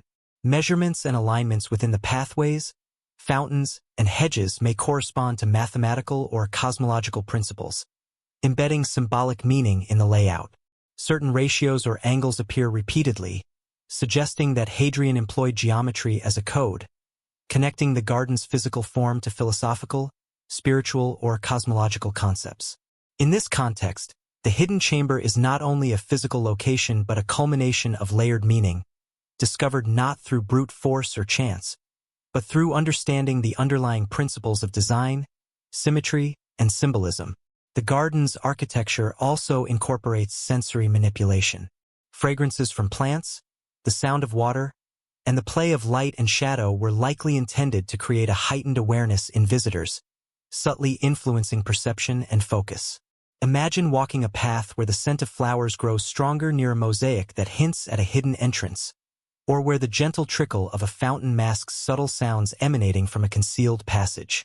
These deliberate sensory cues create an immersive environment in which observation and intuition are rewarded, encouraging exploration while concealing secrets from those inattentive to subtle detail. Even the placement of benches, pedestals, and other garden features may contribute to the villa's hidden design. Seated in precisely the right location, a visitor might notice alignments, reflections, or inscriptions that otherwise go unnoticed.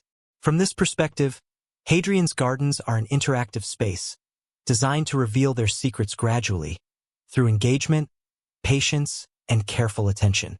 It is a demonstration of the emperor's understanding of human psychology, blending curiosity with misdirection to protect the chamber while guiding those capable of discovery.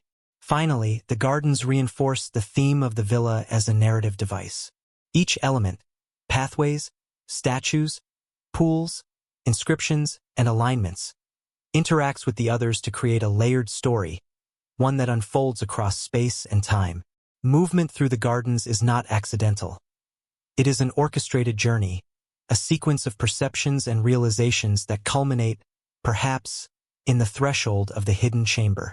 To understand the gardens is to begin understanding Hadrian himself, a man who combined intellect, artistry, and secrecy to create spaces that communicate across centuries. In conclusion, Hadrian's gardens are more than ornamental landscapes. They are a living map, a dynamic system of cues and misdirections designed to interact with perception, intellect, and time. Within these carefully curated spaces, the paths, pools, statues, and alignments all converge toward something greater. The hidden chamber, a space that embodies secrecy, intellect, and deliberate artistry. As modern scholars continue to explore these gardens, they are reminded that each step, each glance, and each observation may bring them closer to a revelation that has eluded the world for centuries. Hadrian's fascination with the cosmos is well documented, and the villa itself may serve as a testament to his engagement with celestial patterns. The possibility that the hidden chamber aligns with specific astronomical events has intrigued scholars for decades. Sunlight streaming through a window, moonlight falling at a precise angle, or shadows cast by statues and architectural features at certain times of the year could all serve as intentional signals or even keys to entry. It is not far-fetched to imagine that Hadrian, who combined intellectual curiosity with meticulous design, incorporated the heavens into the very fabric of his villa, weaving together art, architecture, and astronomy in a way that few could fully decipher. Ground surveys and modern simulations have revealed remarkable patterns suggesting intentional alignments with the sun and moon. Certain corridors and windows appear to channel sunlight toward walls, mosaics, or inscriptions only during solstices or equinoxes. Shadows cast by statues, columns, or even subtle architectural protrusions may reveal clues or mark the passage to hidden areas at precise moments. These phenomena suggest that the hidden chamber was not merely a static location. It was designed to interact with the celestial clock, a dynamic space that emerges fully only when the heavens align with the villa's architecture. The villa's orientation itself may hold significance. Ancient Roman architects often employed principles of orientation and alignment, both for practical purposes, such as ventilation, lighting, and comfort, and for symbolic or spiritual reasons. Hadrian, who traveled extensively and absorbed influences from Greece, Egypt, and the Near East, may have incorporated these principles into the villa's design. Alignments with the rising or setting sun, specific stars, or planetary movements could create moments when secret passages, inscriptions, or mechanisms reveal themselves. Such precision implies not only advanced architectural skill but a profound understanding of astronomy and its integration with human perception. Some scholars suggest that the celestial design extends to the hidden chamber itself. Windows, skylights, or slits may have been positioned so that sunlight or moonlight illuminates a specific mosaic, inscription, or doorway at a precise time. Consider the possibility that only on the day of the winter solstice does a beam of sunlight fall upon a tile that marks the threshold to the chamber, or that moonlight, reflecting off a pool or water feature, casts a coded pattern that signals the entrance. In this way, the villa functions as both a temporal and spatial puzzle, where knowledge of the cosmos is essential to unlocking its secrets. The interplay between celestial events and architectural features is complemented by symbolic elements throughout the villa. Certain mosaics, frescoes, or reliefs depict stars, constellations, or cosmic cycles, suggesting that Hadrian sought to embed meaning in both visible and hidden spaces. These celestial references may serve as guides, philosophical statements, or warnings, reinforcing the idea that the hidden chamber was intended not only as a repository, but as a reflection of the emperor's intellectual and spiritual worldview. In this sense, the chamber is as much a conceptual creation as it is a physical one, a place where observation of the heavens becomes a key to understanding. Astronomical alignments also intersect with the villa's gardens and water features. Pools and fountains may act as reflective surfaces, redirecting sunlight or moonlight toward architectural anomalies, inscriptions, or hidden entrances. Certain hedges, statues, and pathways are oriented to interact with these reflections, creating a choreography of light and shadow that guides the perceptive observer. This integration of landscape, architecture, and celestial phenomena suggests that Hadrian's villa was conceived as a multisensory, multidimensional environment, where secrets are revealed only to those capable of perceiving the connections between natural forces and human design. The hidden chamber, if indeed tied to celestial events, may have functioned as a contemplative or ceremonial space aligned with astronomical cycles. Solstices, equinoxes, and lunar phases could have dictated specific rituals, readings, or reflections within the chamber. Sunlight illuminating inscriptions at certain times may have been interpreted as divine affirmation, while moonlight reflecting on mosaics could have guided meditative practices. In this context, the chamber is not only a repository of knowledge or treasures, but a tool for introspection, a space in which the rhythms of the cosmos intersect with human consciousness. Evidence of such alignments is subtle and often indirect. Slight deviations in wall orientation, unusual placements of windows or apertures, and recurring symbolic motifs all hint at the integration of celestial principles. Modern tools, such as 3D modeling and astronomical simulation software, have allowed researchers to reconstruct the villa's celestial interactions, revealing patterns that might have gone unnoticed by previous generations. Yet even with these technologies, interpretation remains speculative. The full extent of Hadrian's intent is still shrouded, leaving room for imagination, debate, and ongoing exploration. The emperor's engagement with astronomy reflects a broader philosophical vision. For Hadrian, the cosmos may have represented order, permanence, and a connection between human endeavor and universal law. The hidden chamber, integrated into this vision, becomes a microcosm of the universe itself, a space of structure, secrecy, and symbolic resonance. Its concealment and potential alignment with celestial events suggests that Hadrian intended it to be discovered gradually, intellectually, and spiritually, rather than through force or casual observation. This layered design reinforces the chamber's mystique, bridging the gap between human ingenuity and cosmic order. Ultimately, the celestial dimension of Hadrian's villa adds a profound layer of meaning to the hidden chamber. It is not simply a room concealed behind walls or mechanisms. It is a space connected to time, the heavens, and human perception. Every alignment, reflection, and symbolic reference points toward a synthesis of art, architecture, philosophy, and astronomy, demonstrating Hadrian's remarkable capacity to orchestrate complex systems of knowledge and experience. The chamber, in this light, is a testament to his intellect, curiosity, and understanding of both human and cosmic order, a secret that is as conceptual as it is physical, waiting for discovery by those capable of interpreting the celestial codes embedded within the villa. The ingenuity of Hadrian's architecture is most evident in the villa's hidden mechanisms, subtle engineering marvels that both conceal and protect the chamber. While many Roman villas exhibit impressive construction, Hadrian's exceeds mere opulence or functionality. It demonstrates a deliberate orchestration of movement, perception, and secrecy. Sliding panels, false doors, concealed staircases, and even mechanisms that respond to weight or pressure may have been employed to obscure entry points. To traverse the villa without knowledge of these mechanisms is to walk through a maze designed to reward observation and intellect while punishing inattention or naivety.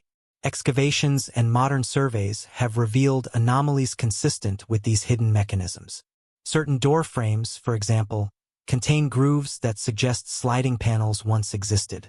Walls show subtle irregularities that may have concealed hinges, levers, or other devices, while staircases occasionally terminate in abrupt walls or voids. Scholars propose that these mechanisms were not mere tricks of design.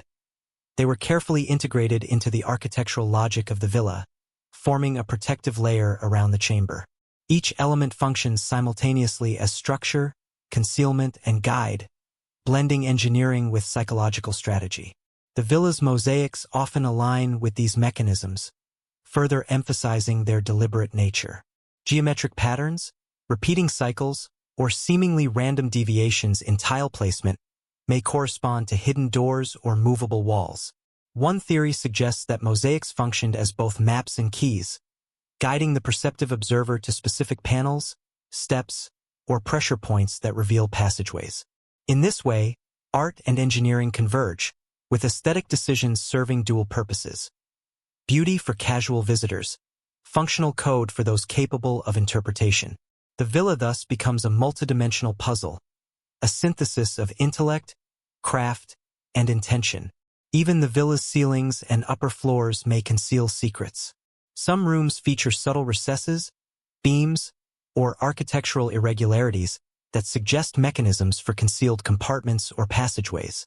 Scholars note that Hadrian's extensive travels exposed him to engineering feats across the Mediterranean, from Greece to Egypt, inspiring sophisticated construction techniques that incorporate both function and deception. These upper-level designs suggest a vertical dimension to the chamber's protection, where hidden routes or chambers above ground may intersect with subterranean spaces, creating a multi-layered labyrinth that further obscures the chamber from casual discovery. Water systems, again, intersect with these mechanisms in fascinating ways.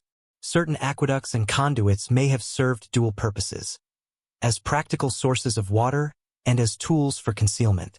Flowing water could mask sounds, guide reflection toward a hidden panel, or even trigger mechanisms activated by hydraulic pressure. Pools may have been positioned so that ripples or reflections reveal subtle inscriptions or structural anomalies, providing visual cues to the location of hidden doors. This integration of hydraulic engineering into both daily utility and the secretive architecture of the villa demonstrates Hadrian's ability to merge aesthetics, function, and concealment into a seamless design. Artifacts found near suspected mechanisms suggest intentional placement for guidance or protection. Small fragments of hinges, brackets, or unusual fastenings hint at devices that are no longer visible, implying that mechanisms may have once been operable, then intentionally dismantled or concealed over time. These artifacts, often overlooked in early excavations, are now recognized as potential keys to understanding the villa's secrets.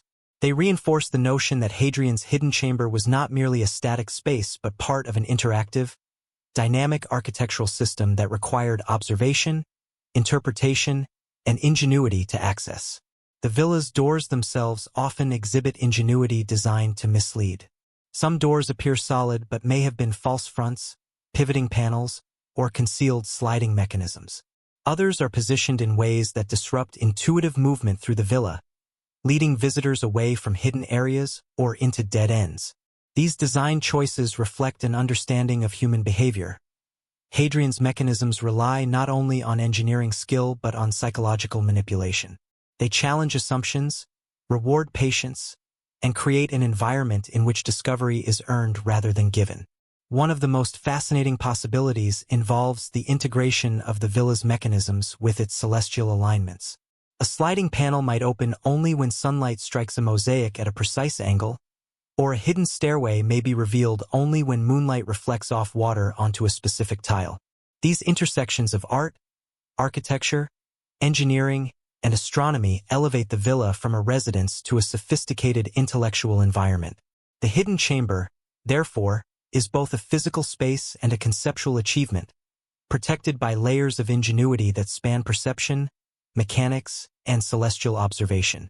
Historical records hint at the human element in operating these mechanisms. Servants or trusted aides may have been trained to understand specific patterns, sequences, or cues necessary to access certain spaces. The villa was not designed for arbitrary exploration. It required knowledge, attention, and possibly initiation. This adds a social and hierarchical dimension to the architecture, reinforcing Hadrian's control over what could be seen, experienced, or accessed. The chamber, in this light, is not simply a room but a privileged space, accessible only to those equipped to interpret and engage with the villa's complexity. The sophistication of these hidden mechanisms also serves as a reflection of Hadrian's intellect and foresight. He was a ruler who understood the fragility of power, the transience of life, and the enduring value of knowledge. By embedding security, secrecy, and symbolism into his villa, he ensured that certain spaces, thoughts, or treasures could survive the passage of time. These mechanisms are not merely functional, they are philosophical statements, asserting the enduring importance of intellect, secrecy, and careful orchestration. Even today, these mechanisms continue to challenge archaeologists and historians. Many potential sliding panels, false doors, or staircases remain hypothetical, identified only through subtle architectural irregularities or patterns in mosaics. Attempts to reconstruct or model these features reveal both their ingenuity and their potential pitfalls. One miscalculation, misalignment, or misunderstanding of the intended mechanism could lead to dead ends, reinforcing the effectiveness of Hadrian's design across centuries. In this sense, the villa continues to teach lessons about observation, deduction, and the enduring power of carefully conceived architecture. Ultimately, the hidden mechanisms are more than protective devices. Yet the empire's influence persisted in subtle ways, shaping cultural practices, architectural styles, and governance strategies of later societies. Symbols, rituals, and philosophical ideas carried forward into subsequent dynasties, demonstrating the endurance of concepts even when their physical embodiments vanished.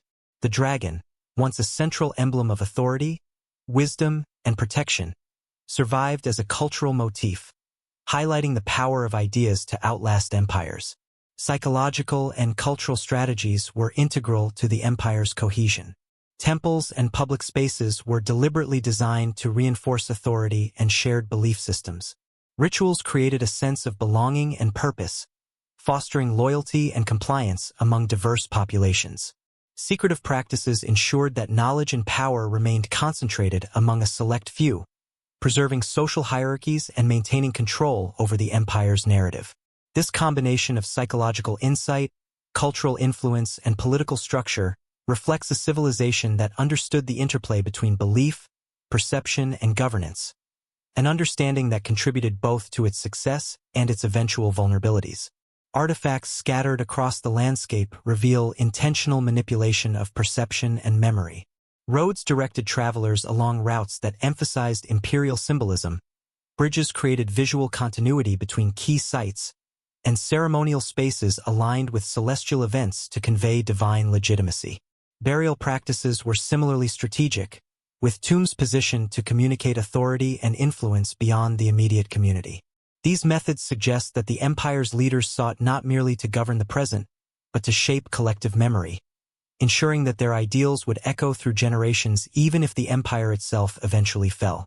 Yet, despite these sophisticated strategies, the empire could not withstand the combined pressures of rebellion, environmental disruption, and the inevitable erosion of time.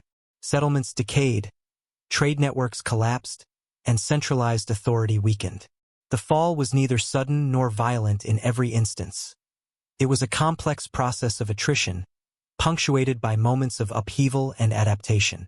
The traces left behind, ruins, artifacts, inscriptions, serve as both evidence of human achievement and cautionary reminders of the fragility inherent in even the most brilliant systems of governance. The emotional resonance of the empire's story is profound. There is awe in the scale of its ambition, fascination in the sophistication of its organization, and tragedy in its eventual dissolution. Its remnants provoke reflection on the impermanence of human achievement and the enduring power of ideas. Even in absence, the empire communicates lessons about creativity, resilience, and the ways in which human societies navigate ambition, environment, and collective memory. The scattered pieces of its story invite empathy, curiosity, and a sense of connection across centuries. Finally, the empire's legacy challenges contemporary perceptions of history. It demonstrates that civilizations are not static, that influence can persist even when physical structures and political systems collapse. Artifacts, oral traditions, and cultural diffusion serve as enduring markers of an empire's existence, reminding us that history is not solely written in chronicles and official records, but also in the intangible transmission of ideas, beliefs, and symbols. The Dragon Empire's story is a testament to the enduring human capacity to create, imagine, and shape the world, even when time and circumstance threaten to erase those efforts from memory. Standing at the edge of the empire's ruins, one feels a profound connection to those who came before. The stones, inscriptions, and symbols are more than relics. They are voices, speaking across centuries, urging modern observers to consider the fleeting nature of power, the persistence of culture, and the resilience of human imagination. The Dragon Empire, though long vanished, continues to resonate in these echoes, compelling us to explore, to question, and to marvel at what humans are capable of achieving. In contemplating its rise and fall, we are reminded that the boundaries of history are porous. What seems lost may still influence the present. What appears forgotten may shape future generations. And in the silent testimonies of the Dragon Empire, we find not only a cautionary tale but also a source of inspiration. The realization that even in impermanence, there is meaning, and even in silence, there is voice. The symbolism embedded throughout Hadrian's villa represents a layer of meaning that extends beyond architecture and engineering, inviting interpretation, reflection, and engagement. Every corridor, mosaic, statue, and garden appears carefully curated to convey philosophical, spiritual, or political messages, often simultaneously. Some symbols are overt, mythological figures, allegorical scenes, or inscriptions referencing virtue, power, or divine order. Others are subtle, geometric patterns, recurring motifs, or seemingly random deviations in design that suggest a deeper narrative. Understanding these symbols is key to deciphering the villa's secrets and, ultimately, to approaching the hidden chamber itself. Certain mosaics are particularly rich in symbolic content. While many depict mythological stories, a closer examination reveals recurring motifs, labyrinthine patterns, spirals, and concentric circles that seem to guide the observer's gaze toward specific architectural anomalies. Scholars theorize that these designs were intended as visual cues, a symbolic language meant to direct attention, provoke curiosity, or reward observation. For example, a mosaic depicting the labyrinth of the Minotaur may hint at the villa's own hidden passages, drawing a parallel between mythological concealment and Hadrian's engineered mysteries. In this way, symbolism is not decorative alone. It is functional, a medium through which knowledge, caution, and intent are communicated. Sculpture and statuary also carry symbolic weight. Figures placed in particular orientations or gestures may represent philosophical concepts, celestial associations, or moral virtues, but they may also serve as markers for hidden elements within the villa. A statue of Mercury, the god of travel and guidance, might be positioned to indicate a passage, while a figure of Apollo could align with a window that channels sunlight onto a secret panel at a specific hour. These deliberate choices suggest that Hadrian used symbolism not only to convey meaning but to orchestrate discovery, turning observation into an act of intellectual and emotional engagement. Allegory plays a similar role. Scenes depicted in frescoes, mosaics, and reliefs often combine multiple layers of meaning, simultaneously recounting stories, illustrating virtues, and encoding practical instructions. A depiction of Orpheus taming wild beasts, for instance, could symbolize human mastery over chaos, while subtly referencing the controlled navigation of the villa's complex interior. Allegorical storytelling, common in Roman art, becomes here a tool for concealment as well as instruction, allowing Hadrian to encode guidance for those capable of interpreting the symbolism while maintaining secrecy from casual observers. Inscriptions, both cryptic and overt, further reinforce the symbolic architecture. Phrases in Latin or Greek, sometimes fragmented or partially obscured, may reference philosophical principles, moral guidance, or divine order. Some inscriptions seem intentionally ambiguous, challenging readers to think critically and observe carefully. One fragment, roughly translated, reads, "Seek the hidden with both eye and mind, for what is revealed too easily is not meant for the common path." Such inscriptions suggest that the villa, and particularly the hidden chamber, was designed to reward contemplation and intellectual diligence, rather than brute force or superficial curiosity. The interplay between symbolism and architecture is particularly striking. Walls, corridors, and staircases often incorporate symbolic motifs, from subtle carvings to intricate moldings, that correspond to mosaics, statues, or celestial alignments. These integrated symbols create a multi-layered environment in which the observer must synthesize information across space, time, and perception. In other words, the villa itself becomes a symbolic labyrinth, where each element contributes to the understanding or misdirection of the seeker. The hidden chamber, if it exists, sits at the intersection of these symbols, requiring an integrated approach to interpretation and exploration. Even the gardens, previously noted for their practical and aesthetic functions, are laden with symbolic meaning. Plantings, paths, and reflective water surfaces may correspond to cosmological or philosophical ideas, reinforcing patterns found within the villa's architecture. For example, spiraling pathways might echo celestial cycles, while water reflections could symbolize duality, perception, or the interplay between reality and illusion. In this way, the garden becomes a symbolic extension of the villa itself, a liminal space that bridges the observable and the hidden, the tangible and the intellectual. Some researchers propose that Hadrian's symbolic designs were also intended as moral and philosophical instruction. The emperor was known to value wisdom, virtue, and reflection, and the villa may have functioned as both a personal retreat and a pedagogical tool. Visitors attuned to these symbols might be guided toward insights about power, ethics, or human perception, while simultaneously being drawn closer to the hidden chamber.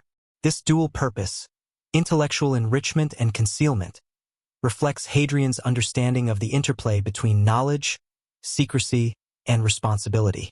Patterns of repetition and variation further enhance the villa's symbolic system. Recurring motifs, whether geometric, mythological, or astronomical, create a sense of rhythm and structure that directs attention subtly. Deviations within these patterns often highlight anomalies. An irregular tile in a mosaic, a statue slightly misaligned, or a path that diverges from expectation.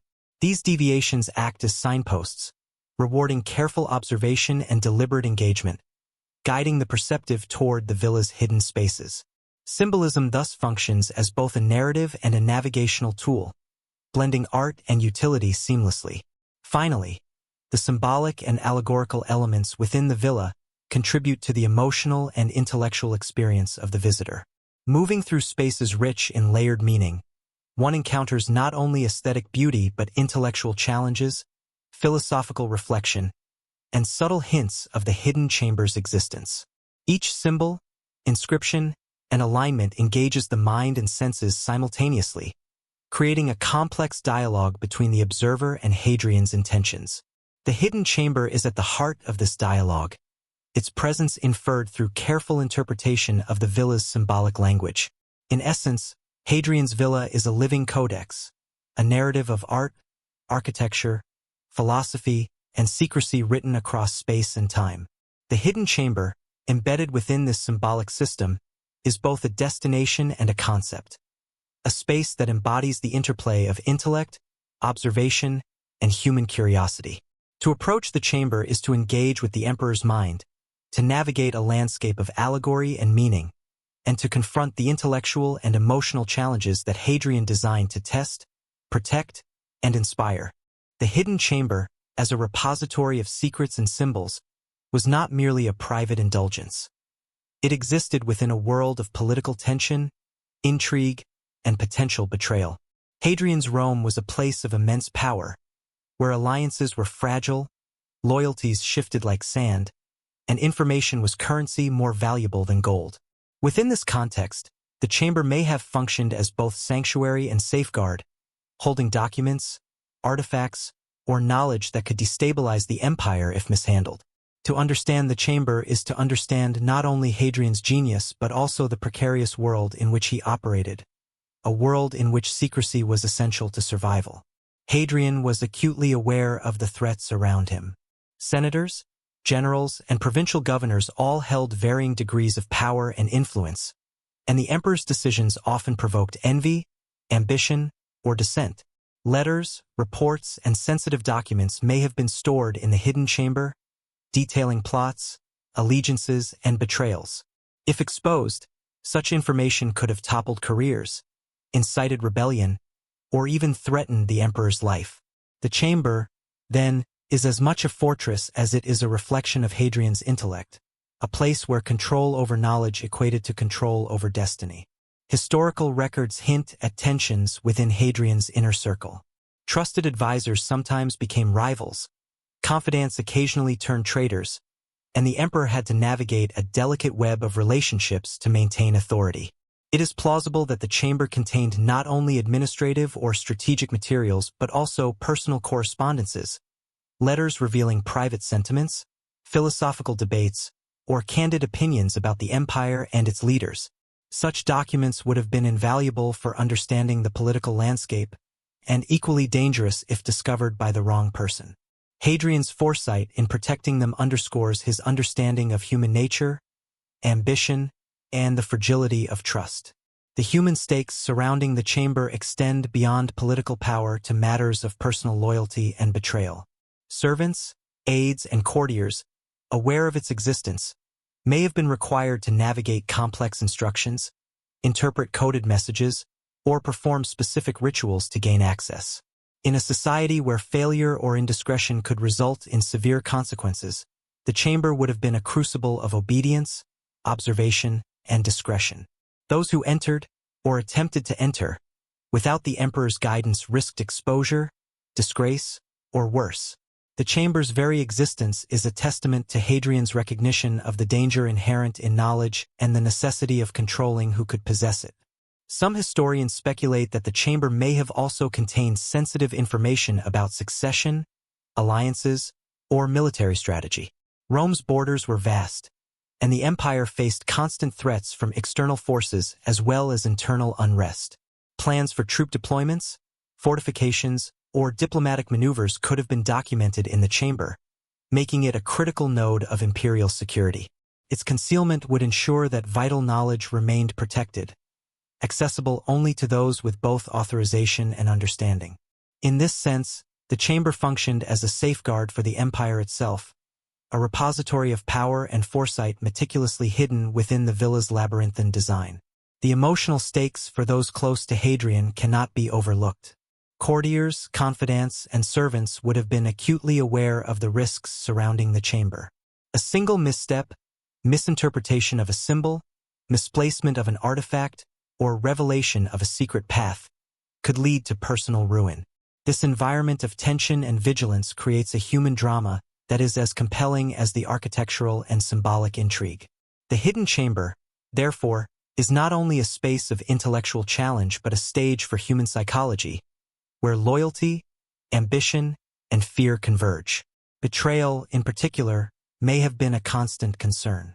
Hadrian's own experiences with intrigue and rebellion likely informed the villa's design, leading him to embed layers of deception, misdirection, and concealment. False panels, misaligned mosaics, and deliberately misleading pathways may have served as safeguards against discovery by those with malicious intent. The architecture itself becomes a mechanism of trust and mistrust, a reflection of the emperor's understanding that power is most vulnerable when knowledge is accessible to those who would exploit it. Political intrigue also intersects with philosophy and symbolism within the villa. Hadrian's use of allegory, mosaics, and celestial alignment may have been designed not only to protect the chamber, but also to convey subtle messages about governance, morality, and the nature of power. A careful observer could glean insights into the emperor's philosophy, his perspective on loyalty and justice, and the principles by which he governed.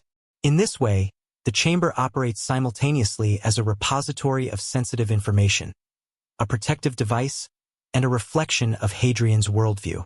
Stories of hidden betrayal circulate in ancient accounts, often veiled in rumor or myth, but they hint at the stakes surrounding the emperor's secrets. Courtiers who overstepped boundaries or misread instructions were likely dealt with quietly, reinforcing the necessity of discretion and obedience. The hidden chamber, therefore, embodies both physical and social control. It protects knowledge while regulating access through a combination of architectural ingenuity and human understanding. To enter the chamber was to engage not only with mechanics and symbolism but with a system of trust, loyalty, and calculated risk. Even Hadrian himself was not immune to the pressures of political intrigue. Personal letters, recorded speeches, and anecdotal accounts suggest a ruler deeply aware of the dangers surrounding him, one who understood that intelligence was both a weapon and a liability. At the edge of the world's memory, where history frays into myth and myth dissolves into silence, the scattered pieces of the Dragon Empire finally begin to align. For centuries, its story had remained locked inside forgotten chambers, buried beneath dynastic propaganda, swallowed by shifting sands and the slow decay of time. But now, after chasing fractured whispers across mountains, deserts, and archives, a clearer picture begins to emerge, one stitched together from artifacts, scroll fragments, geological scars, and the lingering echo of human ambition. The revelation does not come in a single moment. It isn't a dramatic unveiling in a grand hall or the triumphant discovery of a pristine text. Instead, it takes shape gradually, like an image appearing on a fogged mirror, becoming clearer only as contradictions dissolve and long-ignored evidence finds its rightful place. It is the culmination of countless hours of research, excavation, deciphering, reinterpreting, and questioning assumptions that had stood for centuries. And as each piece clicks into place, an uncomfortable truth becomes impossible to ignore. The Dragon Empire may not have survived in physical form, but its memory, its idea, was far more resilient than anyone imagined. The first thread emerges from the oldest surviving remnants, the warped bronze tablets recovered in the desert dig. At first, scholars dismissed them as ceremonial objects, too damaged to hold meaningful information. But deep etching patterns, almost invisible until scanned with modern imaging, reveal a hidden language system. Not quite Proto-Chinese, not quite any known script, but something in between, an experimental transitional form. This alone changes everything. It means someone, somewhere, was trying to codify a unified written system earlier than previously believed. And the tablet's recurring symbol, a dragon spiraling around a mountain, matches the same emblem found carved into jade talismans retrieved from a collapsed cliffside shrine nearly 800 miles away. The distance between these sites is staggering. No minor tribe could have maintained influence over so vast a stretch of land. There must have been organization, communication, and governance, however short-lived. The idea of a centralized authority, even an experimental one, suddenly becomes plausible. The next thread lies in the scroll fragments discovered in a damp mountain archive, sealed behind wooden beams that had somehow survived multiple dynastic purges. These fragments, fragile enough to crumble at a touch, are written in a blend of ritual poetry and administrative record-keeping. They speak of a council of 3, scholar kings or perhaps warlord philosophers, who attempted something radical, unifying fractured tribes under a single banner not through conquest alone, but through a shared cultural identity. They envisioned a society built on astronomical cycles, agricultural innovation, and ritual harmony. Their chosen symbol, the dragon, not as a creature of dominance, but as a guardian of equilibrium. According to these fragments, the council's ambition was breathtaking. They sought to create an empire that would bind heaven and earth, aligning human governance with celestial motion. Their rituals, their laws, even their architecture, were designed to mimic star patterns. If true, this would make the Dragon Empire one of the earliest known attempts to unify spirituality, science, and statecraft. Yet ambition has always been a double-edged sword. A crucial piece of this puzzle comes from the oral traditions of isolated mountain clans, stories long dismissed as superstitions. Elders speak of an age when the dragon's breath brought order, but the mountain's wrath swallowed it whole. Geological surveys now reveal that the region experienced a catastrophic seismic event around the same century the scrolls are dated to. Entire settlements may have simply vanished. Rivers changed course. Farmland turned to dust. In such chaos, even the most organized state could collapse overnight. And yet, the idea of the Dragon Empire persisted, scattered like glowing embers, carried in symbolic rituals, preserved in folk songs, and reinterpreted by later dynasties who adopted the dragon as their emblem. The empire's physical form died. Its ideology survived. The human stories add the final, intimate layer to the revelation. Accounts found in personal diaries, rare, precious heirlooms, belong to ordinary individuals caught in those turbulent years. One diary from a wandering metalworker describes forging ceremonial blades etched with the dragon motif for the rulers who would unite the valleys. Another entry from a trader details traveling through newly connected road networks, marveling that different tribes were using the same standardized measures for the first time. A young musician's final poem laments the destruction of the Great Hall of Stars, a structure never found but repeatedly referenced in unrelated sources. Different voices, different regions, one shared memory. When those first-hand accounts are laid beside the archaeological evidence, the conclusion becomes difficult to refute. Hadrian's private studies were among the most intriguing aspects of his villa, spaces where intellect, curiosity, and secrecy converged. These rooms were far more than functional offices. They were sanctuaries of thought, where the emperor engaged with philosophy, poetry, science, and administration in equal measure. Shelves lined with scrolls, carefully arranged writing tools, and personal artifacts suggest a meticulous curation of knowledge, reflecting both Hadrian's intellectual breadth and his concern for preservation. Among these private studies, hints of the hidden chamber emerge, suggesting that it was not merely a physical space but an extension of the emperor's mind, a place where secrecy and scholarship intertwined. The arrangement of Hadrian's studies appears deliberate, almost ritualistic. Desks and tables are oriented to catch light at specific times of day, possibly to illuminate inscriptions, maps, or artifacts in ways that guide observation and interpretation. Scrolls and codices are often arranged by subject or significance, implying a hierarchy of knowledge. Some scholars believe that certain manuscripts, now lost or fragmented, contained instructions or philosophical meditations intended to be read only within proximity of the hidden chamber. This deliberate organization demonstrates the emperor's understanding of the interplay between physical environment and intellectual engagement. Artifacts within these studies further suggest concealed functions. Small boxes, vessels, and personal items may have served as keys or guides to hidden mechanisms, their placement subtle and intentional. Objects that seem ordinary at first glance, a statuette, a brush, a cup, may align with mosaics, inscriptions, or celestial patterns, signaling access points or providing coded instructions. In this way, the private studies are not only a reflection of Hadrian's intellect but an interface with the hidden chamber, where observation, deduction, and attention to detail become prerequisites for discovery. Personal effects reveal Hadrian's deep connection to both the material and the symbolic.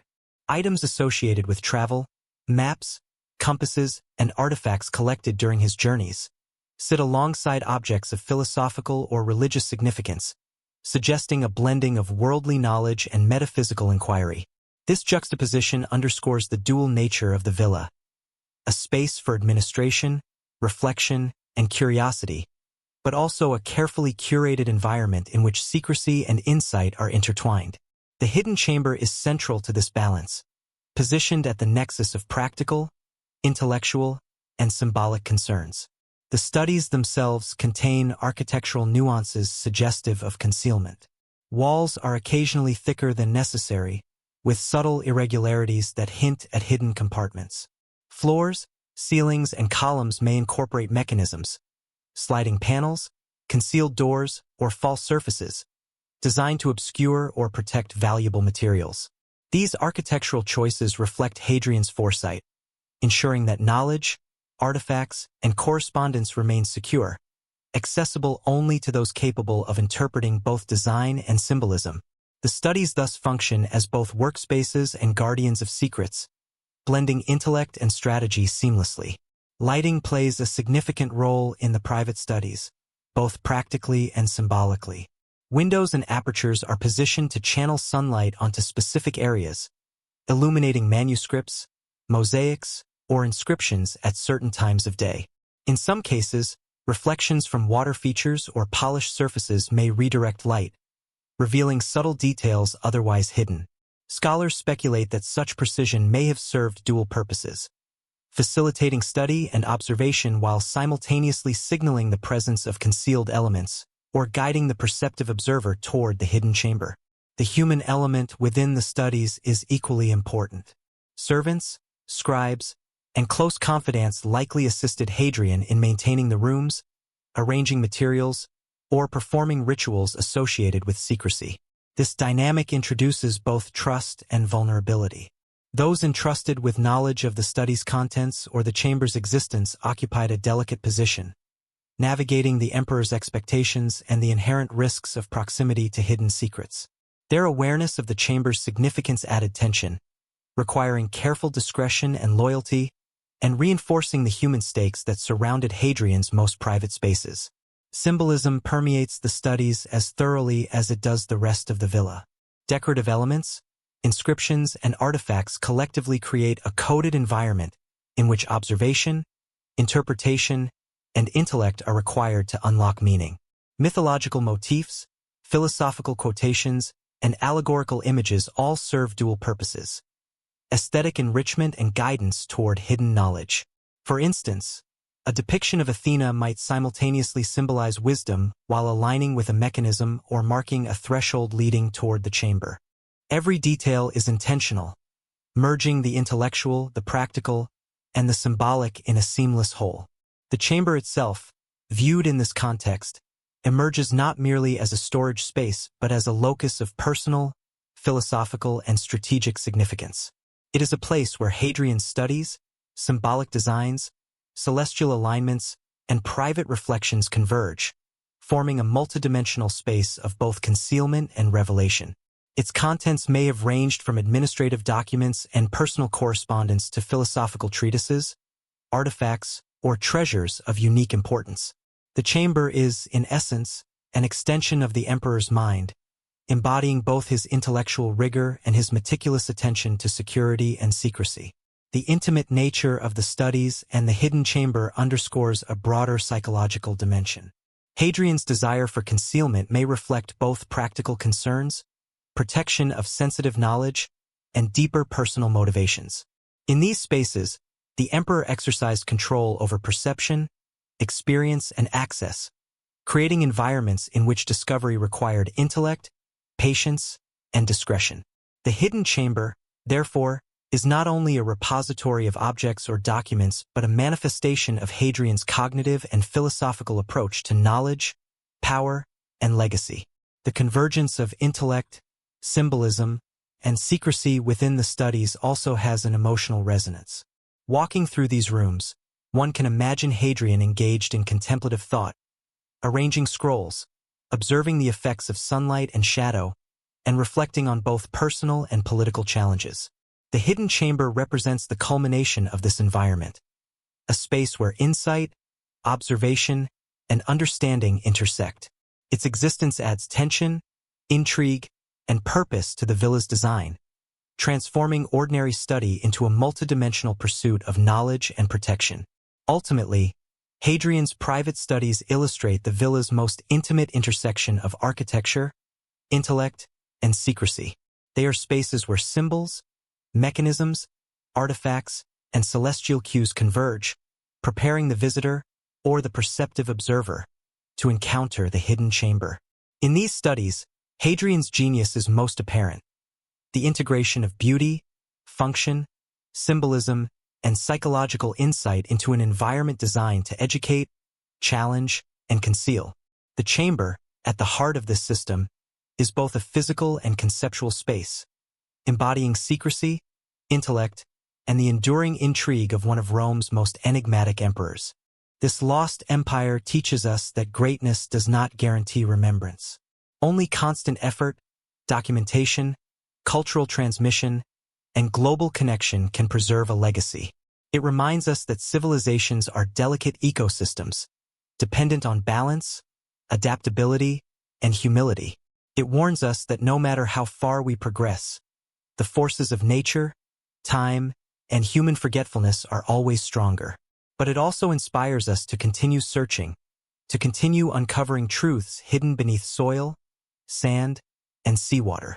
Because with every discovery, we restore a voice that was nearly silenced. We give the past a second chance to speak. Perhaps the most haunting realization is that this empire's disappearance is not an anomaly. It is the norm. Countless civilizations have risen and fallen without leaving a name behind. Countless innovations, languages, religions, myths, and philosophies have flickered into existence and then extinguished before history began recording such things. For every empire we remember, there may be dozens we have yet to find. Their ruins lie untouched. Their scripts remain unread. Their rulers' names have never been spoken in the modern world. And that truth is both terrifying and exhilarating. As we conclude this exploration, one question lingers like a cold breath in the air. If an empire can vanish completely from memory, if it can be erased so thoroughly that even its most powerful leaders become shadows, what else lies hidden? What kingdoms are still sleeping beneath jungles, deserts, oceans? What stories are waiting patiently for the right discovery, the right technology, the right spark of curiosity to bring them back into the light. The past is far larger than the sliver we know, and in that vast, uncharted depth, anything could be waiting. In the echoes of this forgotten power, we hear not just the story of a lost empire, but the story of human ambition. Its beauty, its danger, its fleeting nature. We hear the story of memory, its fragility, its biases, its tendency to preserve what is convenient and discard what is not. And we hear the story of obsession. The same obsession that drove this empire to greatness now drives us to uncover their secrets. In a sense, we are connected across centuries by the same restless curiosity. They built, we search. They tried to be remembered. We try to remember. And maybe that is the final lesson they offer us. Empires fall. People fade. Monuments crumble. But as long as someone, somewhere, continues to ask questions, nothing is ever truly lost. Some echoes are faint, but they never disappear completely. They wait in the silence, in the soil, in the forgotten corners of the world, waiting for discovery, waiting for recognition, waiting for someone to listen. If an entire empire can vanish from history, then what else lies hidden, just beyond our understanding, waiting for the moment we finally uncover it? The final chapter of this journey begins not in the ruins of the empire, nor in the cracked libraries filled with forgotten scripts, but in the quiet space where history dissolves into myth, where facts blur into echoes, and where the imagination is left alone to walk among the shadows of a world that once dared to reshape the possible. As we close the scroll on the Dragon Empire, what remains is not merely the memory of a vanished civilization, but the haunting awareness that something extraordinary once existed, something vast, meticulously designed, and deeply misunderstood. For while its structures have crumbled, its secrets endure in the silence that follows. The Dragon Empire was many things: a geopolitical experiment, a mystical organism, a fortress of knowledge, and a living mythology crafted by human ambition. And yet, as we reach the end of its story, we realize the truth. It was also a mirror reflecting the brightest brilliance of the human spirit and the darkest recesses of human desire. For every ritual that united communities, there was a shadowed council manipulating truths. For every invention that advanced science, a secret was buried to prevent it from falling into the wrong hands. For every dragon symbol carved into stone to inspire hope, another was etched in warning. To understand the empire's true legacy, we must accept that no single narrative can contain it. The empire was a multi-layered world where politics, spirituality, knowledge, and myth intertwined in ways that defy neat categorization. It was a civilization structured like a labyrinth, one that reveals itself only in fragments, fleeting moments, and half-buried truths. And perhaps that is the most profound revelation. The empire was intentionally built to be remembered in pieces. Its architects knew that permanence is an illusion, that power is fragile, and that secrets must often be preserved by dispersing them across time rather than locking them away. The story of its disappearance, then, is not simply one of collapse. It is one of intentional silence. The empire understood something few civilizations dared to acknowledge, that secrecy can be a strategy for survival even after the physical structure disappears.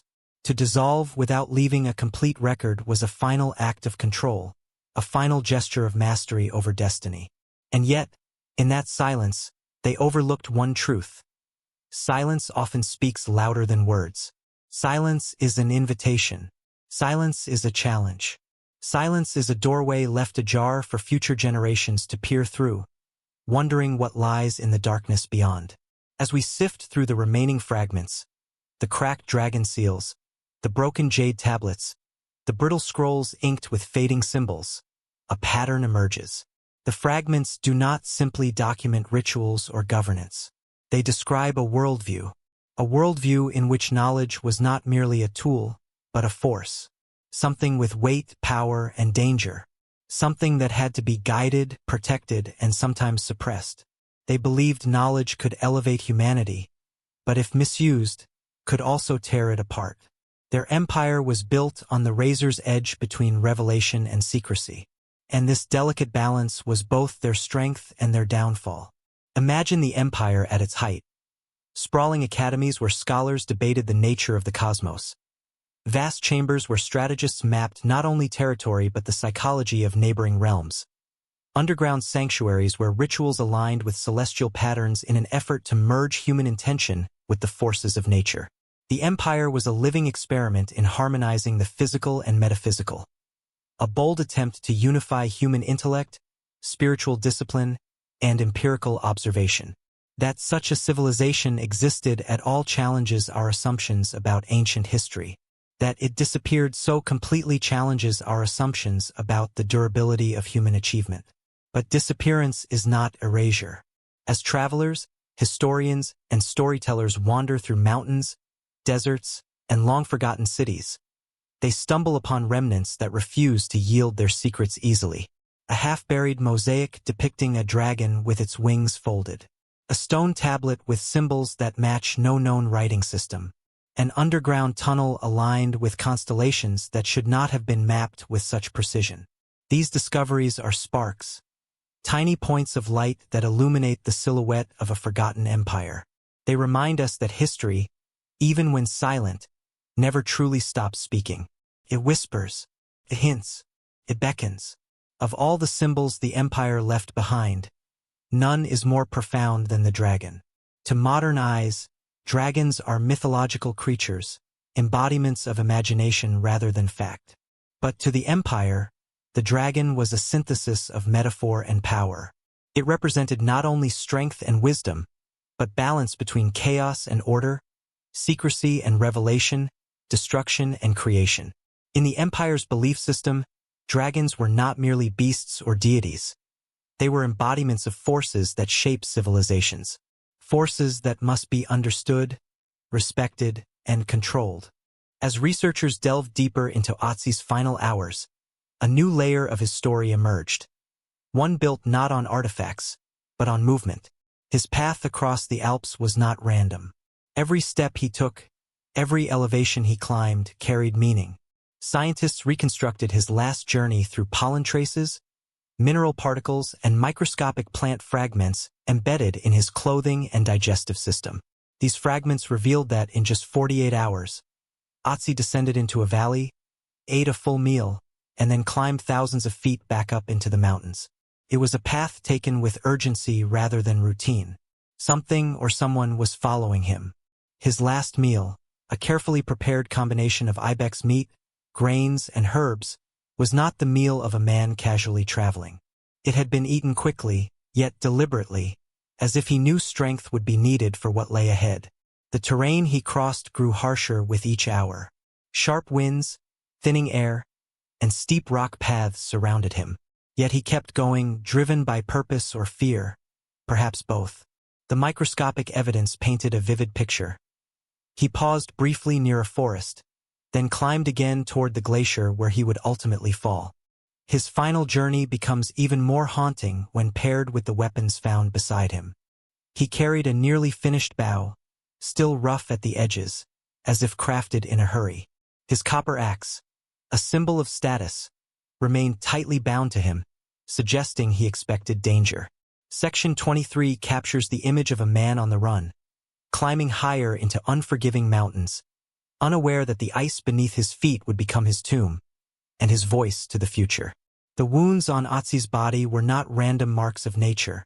They were the silent confessions of his final conflict. Forensic scans revealed deep cuts on his hands and wrists, the kind of injuries seen when someone raises their arms to block a blade. These defensive wounds suggested a struggle, perhaps a close-range fight shortly before his death. More damning was the arrowhead lodged in his left shoulder. Fired from behind, it tore through muscle and pierced a major artery. This was not a warning shot. It was a killing strike. Yet the arrow shaft had been removed, indicating the attacker, or maybe even Ötzi himself, tried to pull it out.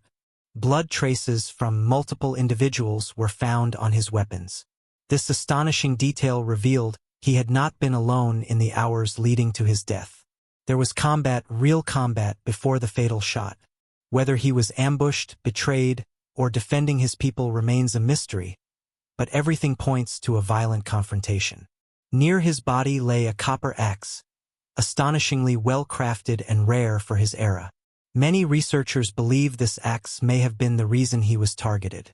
In a world where status meant survival, such an item could spark envy, conflict, or even revenge. His unfinished bow tells its own story. A man preparing for danger. A man expecting enemies. A man who knew time was running out. Section 24 paints a chilling picture. Ötzi did not freeze to death by accident. He died violently, hunted, wounded, and pursued into the mountains. The glacier preserved his wounds better than any parchment or carving, allowing us to see not just how he lived, but how he fought for his life. As the mystery of Ötzi's death takes shape, Section 25 shifts from evidence to meaning, from what happened to why it matters. His body, preserved for over 5,000 years, is more than an archaeological discovery. It is a message from the depths of time, a reminder of humanity's unbroken continuity. Ötzi lived in a world without metal tools, maps, shelters, or written language, yet his struggles mirror ours. He sought safety. He protected his belongings. He faced danger. He tried to survive. His final journey becomes a symbol of the human experience. Resilience in the face of overwhelming odds. The glacier that entombed him acted not as a grave, but as a time capsule. Every stitch in his clothing, every tool he carried, every wound on his body speaks across millennia. Through him, we see the fragility of life and the astonishing ability of nature to preserve a story when humans cannot. Ötzi's legacy is not just scientific. It is emotional, philosophical. He forces us to ask enduring questions. What do we leave behind? What stories survive when we are gone? How will future generations interpret our lives, our tools, our struggles? His death, once silent, now echoes through museums, documentaries, and research labs. His life, once unknown, now shapes our understanding of ancient societies, technologies, diets, migrations, and conflicts. Whether dragons truly existed in any physical sense is a mystery we cannot solve. But what is clear is that the empire believed in them deeply and built institutions, rituals, and philosophies around their symbolism.